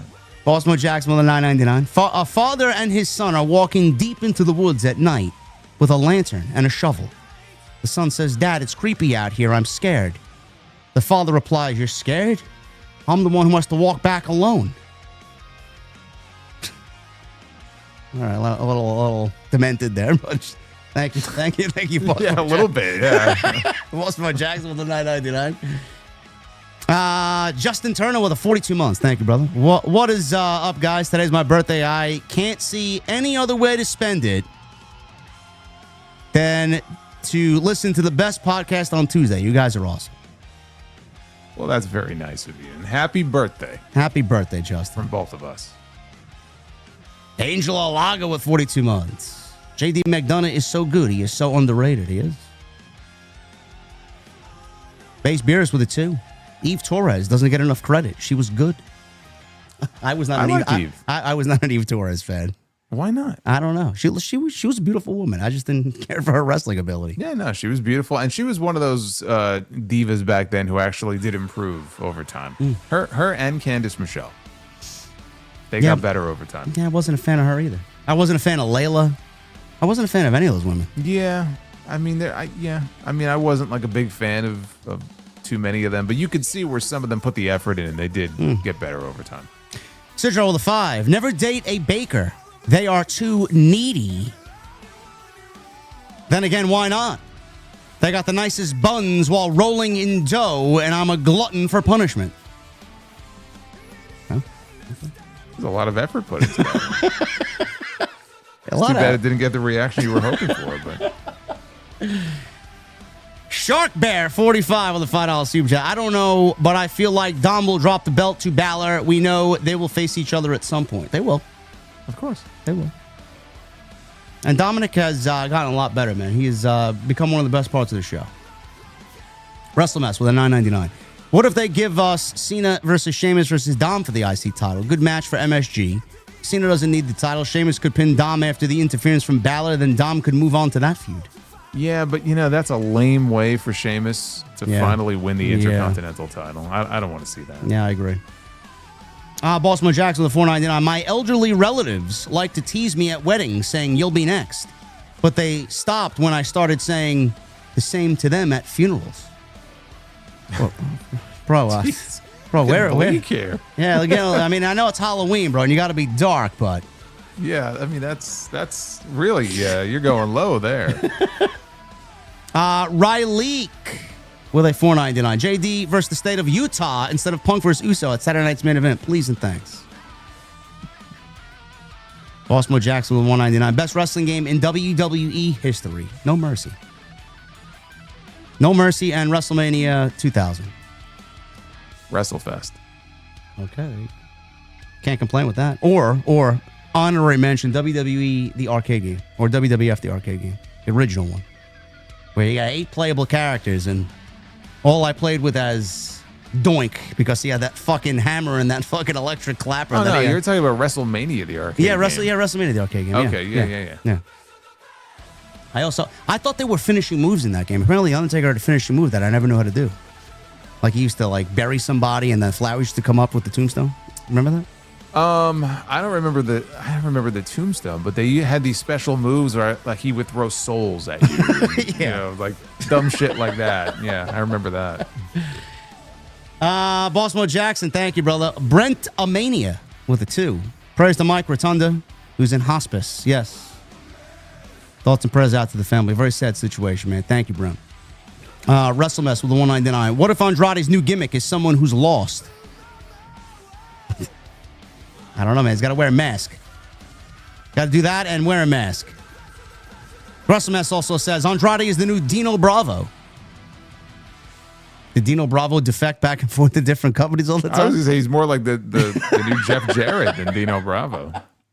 Oh, man. I certainly hope he doesn't meet the same kind of fate that Dino Bravo met. No. We don't want that to happen. Hollywood guy with a 5. Do you guys think that Nakamura and Phoenix will continue as a tag team, as a new team, or is this a one-off, or will they win the tag belts? I don't want to see them as a team. Yeah, I don't want to see that. You know, it's interesting. Somebody wrote into the mailbag on my show, I think, and they had an interesting, and I hadn't really thought about this, because I've been wondering, like, what is their resistance towards putting Penta and Phoenix together? Because it's been long enough, and I think we're at a point now where, I mean, look, unless they have some big intercontinental push in mind for Penta where he actually wins it, like, I think we're at a point where the Lucha Bros would bring great value to the tag team division. I mean, on either show, really. But they wondered if part of Phoenix getting out of his contract early with AEW was that they would not put the two of them together on TV for a period of time. And I'm not saying I buy into it, but it's an interesting kind of possibility I hadn't really thought about. If there were certain contingencies to Tony finally letting him out of his deal. Yeah, I don't know. That's a good theory for sure. I know Meltzer said something about Ray Phoenix would be better off in AEW now than WWE after the way WWE's treated him so far. I'm like, bro, it's not even a fucking year yet. What are you talking about? Like, you're just gonna bring him in and do what? Make him win the Intercontinental title, the tag team title? Where does he go from there? Like, let's build him up first. Like. Well, the idea is that Penta's getting a lot more. Yeah, but Penta's getting a lot more TV time and exposure than Phoenix. Yes, he has, but he's on SmackDown, and SmackDown just largely is terrible. Ray Phoenix, no matter what he's going to do, he's not going to help that show. But I mean, he would not be better off in AEW. Like, he'd be what, injured again on the shelf for another 8 months? No, come on. Hollywood guy, thank you, brother. Duff's Viz with a $4.99. Kenny Omega says he's never been so scared at a wrestling event like at Dynamite's 6-year anniversary by Andrade. LOL. Is that what he said? Did he publicly admit that? No. Alex with a $5 super chat. Brother JD and Solo, when Jericho returns for his final run and to ultimately be inducted into the Hall of Fame, who should be the best candidate to induct him? It's a good question. I don't know. Who was his greatest rival? Shawn Michaels. Well, you looked at, I mean, Rey Mysterio was a great rival. Shawn Michaels was a great rival. Kevin Owens maybe would make sense. Yep, Canadian. So, yeah, I mean, any of them. I mean, there would have been somebody else, but, I mean, that's not possible now. So, yeah, I mean, any one of those guys I think would make sense. Tony Brown with a $5 super chat. JD, if House of Glory doesn't appreciate you, I say, fuck them. You have more people in your chat than they do at their events, but I understand your passion. Well, we're trying to get some situation there to happen, Tony, but I appreciate your support, brother. Thank you. Ass Eater Peter with a $5 super chat. I really wish they. I really wish they just crown Knight or Braun as the next champ instead of Jay or Punk.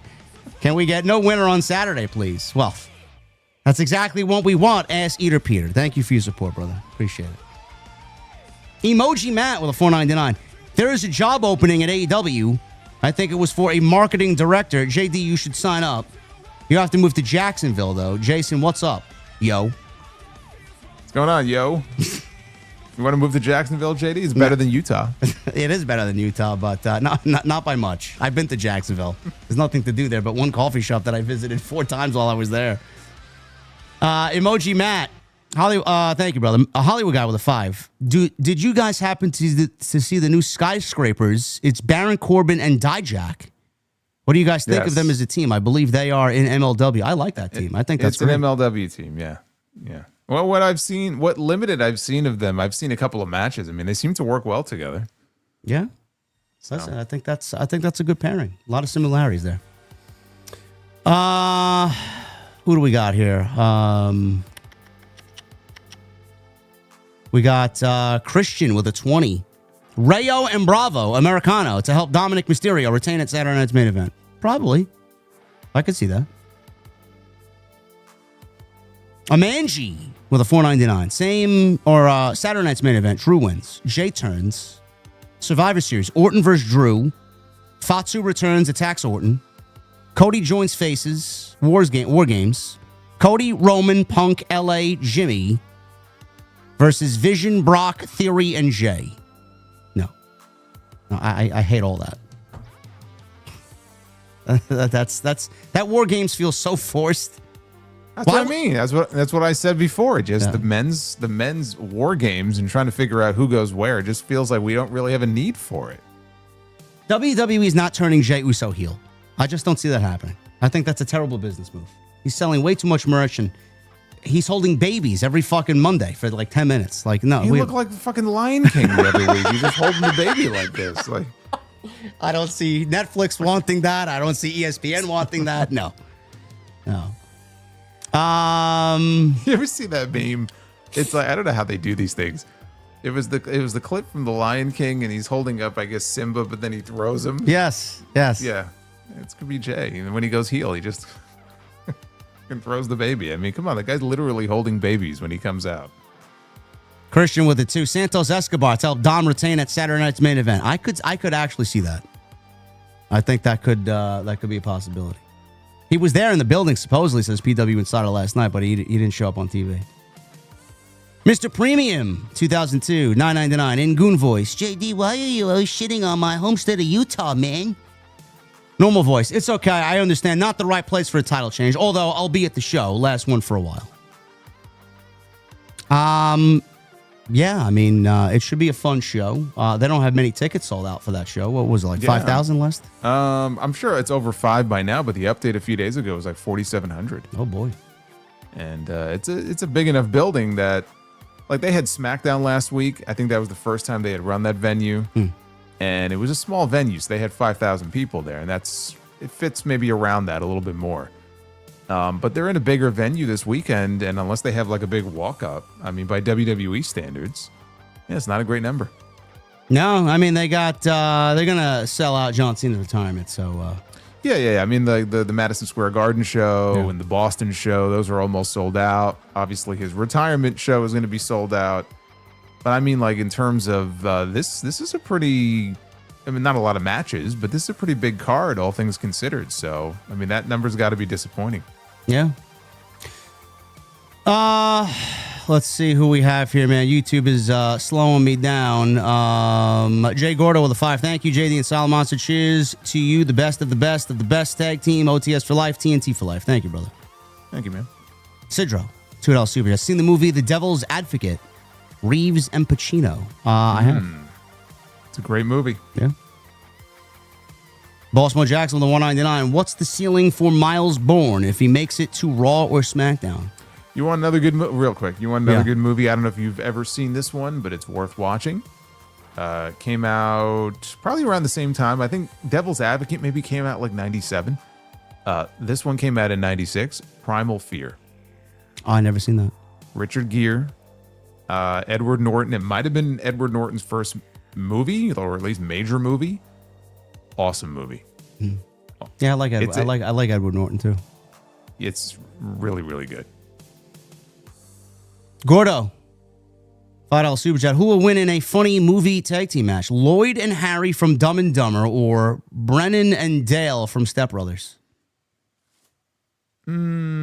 Step Brothers.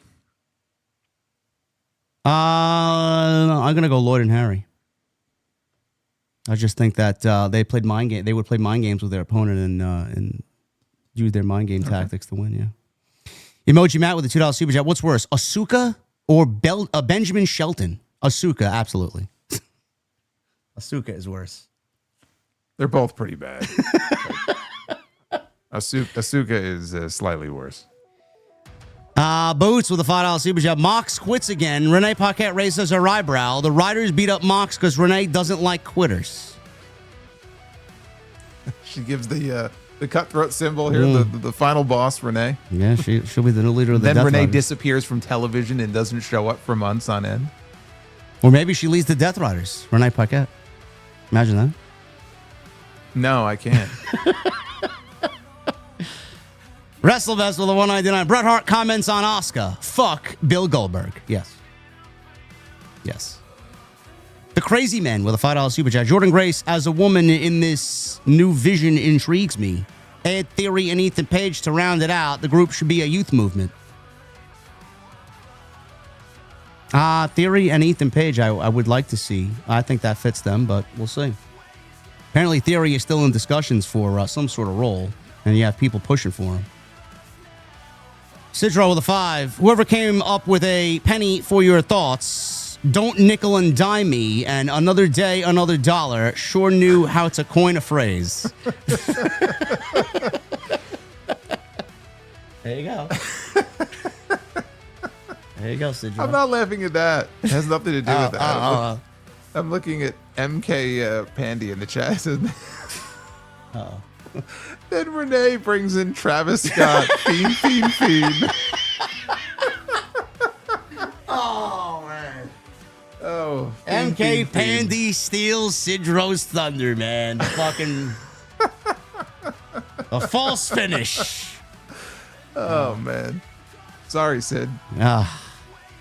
Brent Demania with a 5. When I'm at Goldberg at the Auburn Auto Auctions many years ago, or when you met Bill Goldberg, you mean, at the Auburn Auto Auctions many years ago, he said, WWE's done me dirty. They don't respect my shriek. He was mad scared as a kid. Or at a kid. Oh, so you met him, he complained to you, and then he was mad at a kid and scared a kid. Not surprised by this news. He doesn't look like the type of person that would be jovial to be around. Emoji Matt with a $5 super chat. Apparently, before Jinder left, Vince wanted to make him the Mahal monitor and make him a staunch rule defender. I feel like we missed out. Yeah, remember all the don't hinder the Jinder nonsense? Jinder should have been hindered, for sure. Base Beers with a 2 and a 2. Ava Rain is going to win the Rumble. Is going to win the Rumble. No, she's not. No, she's not. God forbid. Bloodline expands. And he says Mickey James was doing the Big Daddy V. Yeah. Yeah. He was.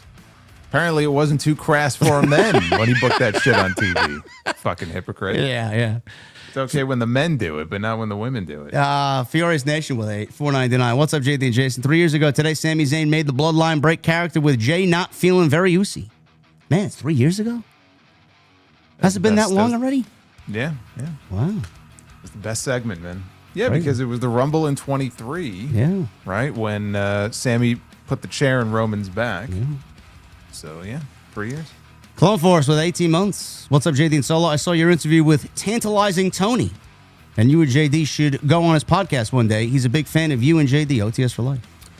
Yeah, I talked to Tony earlier today. I have not seen the interview yet. He was going to share it with me. But, yeah, we were just talking some House of Glory. And Tony's a good guy. You know, Tony, he does a podcast with his daughter. You won't find too many father-daughter podcast combos, so I think that's awesome, and they do great work. And Tony is actually the host of the big event coming up on November 15th, so I'm sure he's going to do a kick-ass job. There you go. I always tell Jason in the soundtrack I may show face at the big event on that Saturday. So if you guys are going to be there and you're in the New York City area or live on Long Island, hopefully I see some of you there. Dr. Scorpio with a $5 super chat. After Game 3 heartbreak, I was playing Red Skies for a while, and tonight Jays take Game 4, and I'm hyped. Cheers and appreciate you both as always. Yeah, it sounds it feels like it's going Game 7, doesn't it? I was going to say, it feels like a hell of a World Series so far. Yeah, we may be looking at an old timer here. My brother told me today, and it is logical. Like, if Ohtani is that dangerous, like, why doesn't anybody? Why don't they just not pitch him and just walk him intentionally every time? Don't you think that would be the play? Well, I mean, it may not work in every situation. Maybe there's a pride thing involved. You know, it's like if you're a pitcher. Yeah. Like, how do you feel if you're a pitcher and you're just telling your guys, just don't pitch to him. He's too dangerous. Like, I don't trust you to throw a strike or get him out. You know what I mean? Like, I'm sure pride plays a role in it too. So I don't know, but apparently he wasn't too effective tonight if they lost.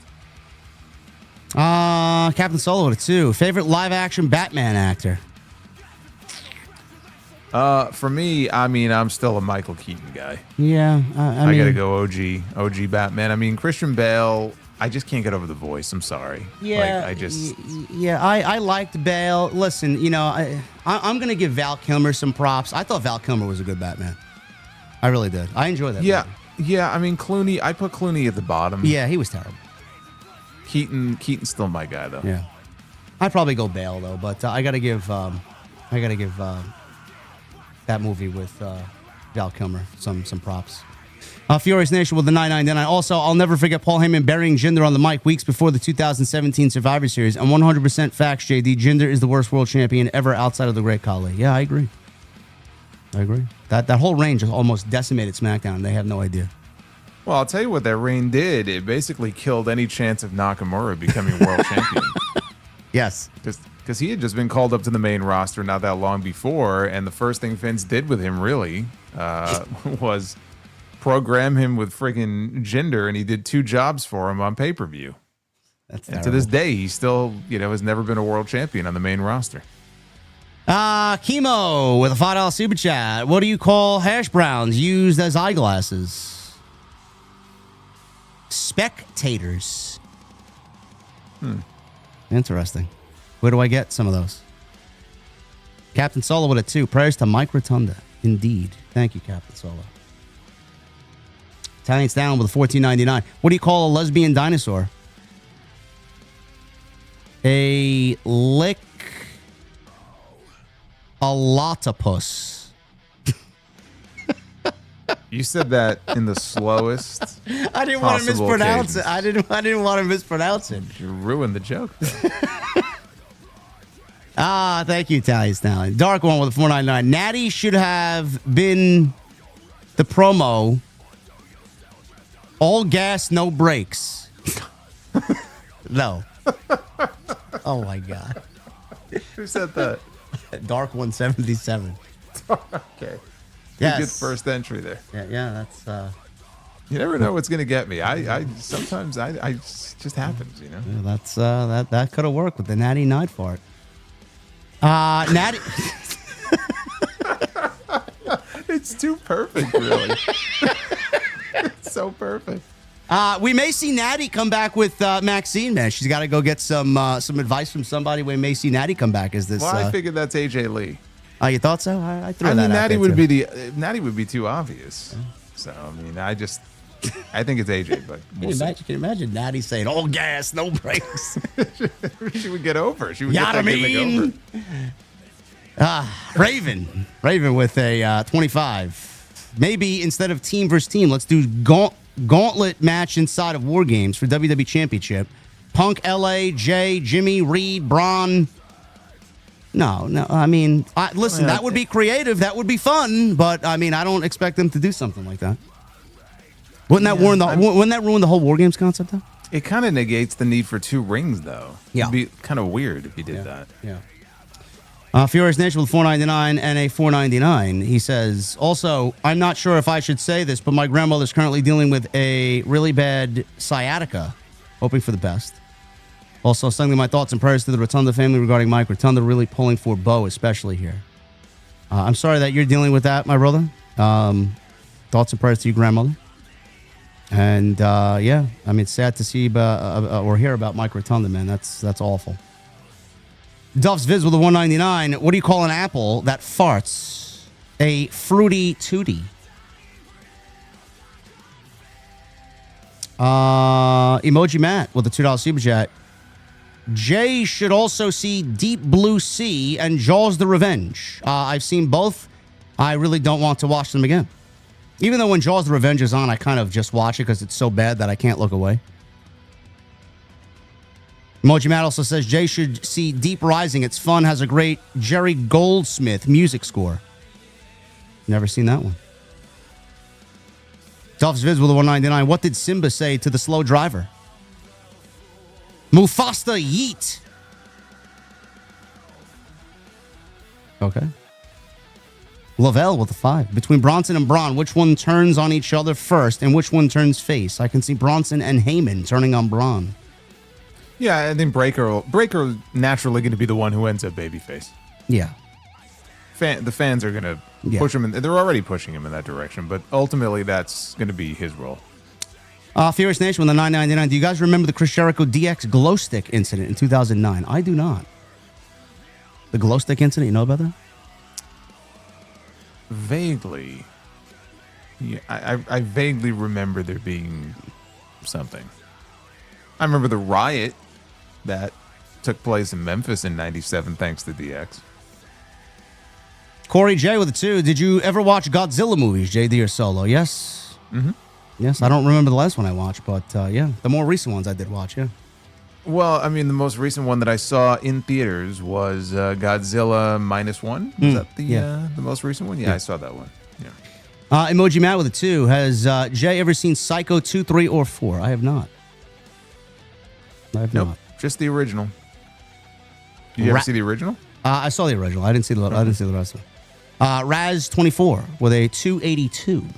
What's up, JD Jason? Will you be buying Mortal Kombat Legacy when it comes out? No. I'm not a fighting game enthusiast. I picked up Mortal Kombat 11 in a Steam sale, and I still haven't played it yet, but so I'm a little behind.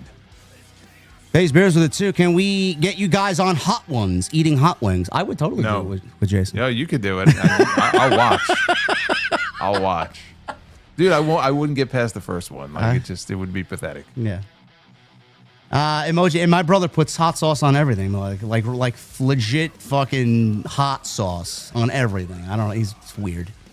Emoji Matt with a $5 super chat. Can JD end the show to Ted Nugent's Stranglehold? Best guitar solo occurs comfortably numb from Pink Floyd's Pulse. We are men on a mission. I'm not a fan of Pink Floyd or Ted Nugent. My dad was a big Pink Floyd guy. I thought they were always overrated. Captain Solo with a 5. What do you call a U-boat full of piss? A yellow submarine. It's also the name of an Italian watch, U-boat. Preet with a $6.99. Hi, JD. If Jericho returns, I may actually start watching WWE again. Also, my sister thinks Solomonster is cute. Also, are you guys Marvel fans? Oh, boy. Yes. Yes, I am. Yes. And if Jericho returns, that's going to get you back watching WWE? I guess right now it's not all that exciting, but Jericho is going to be the catalyst for you there? It's crazy. And tell her I said thank you. Yeah, there you go. Tiny Stein with a $7.99. What do you call a fish with cancer? Finding chemo. Oh, that's an old one. Captain Solo with a 5. I'll take Christian Bale's Batman voice over Michael Keaton's receding hairline. Yeah. Doesn't change the fact that Keaton was the better Batman, my friend. Alex with a 5. Can you guys envision a scenario where Cody is in the War Games match and mid-match betrays the babyface team and aligns with Heyman in the Vision? No. I want Cody to go heel bad, but that's not the way to do it. No. And WrestleMess with the 199. Who is the most protected wrestler today? Protected? Roman. He's lost how many matches in the last 5 years? 2? I think. Well, I mean, Mercedes is up there as far as AEW. They've, you know. So Roman, sure. Rhea, I think, is pretty well protected. And if there's one more. Brock? Nah, he has one. Dude, he's had one match in 2 years. I'm thinking before that. Before that, sure, yeah. I would say Gunther. Yeah, he's a good one. Yeah. He's not unbeatable, but he wins way more than he loses. Well, that's it. That's the last one. Thank you, WrestleMess, for the 199. Thank you guys, man, for the great support tonight. Super Chat Love was awesome tonight. We are 150 likes away from 1,000. Can we possibly hit that before we get out of here? We had upwards to 2,100 people in here, man. Thank you for a great stream. I know it's been slow, but we're trying to navigate these murky waters out here on YouTube. So hopefully it starts to pick up. We got that great Saturday Night's Main Event this weekend. Jason and I will be live, and then onwards to Full Gear and Survivor Series. So it's going to be a busy month of November, but thank you guys for all the support. Follow us, find us. You know where to do that. Description down below, and I'm going to leave it up to Jason to sound us off here for this week's episode 118. Well, I just want to wish everybody a happy Halloween. If anybody is celebrating, if you have kids, I know people go trick-or-treating. It's my favorite holiday. I always love Halloween. I love this time of year. I think you do too, right? This like fall weather. And I'm a big Halloween guy as far as, the John Carpenter movie. So anyway, it's my favorite time of year, and I hope you guys who are celebrating have a very happy Halloween. There you go. We'll be live on Friday, Halloween night. Should be fun. Appreciate you guys. We'll be back next week right here with episode 119 of Tuesday Night Titans, 8:30 p.m. Eastern. You guys know where to find us. Until then, guys, have a safe and happy Halloween. And we'll see you this weekend for all the pro wrestling content out there this weekend with Saturday Night's Main Event. We'll see you guys later.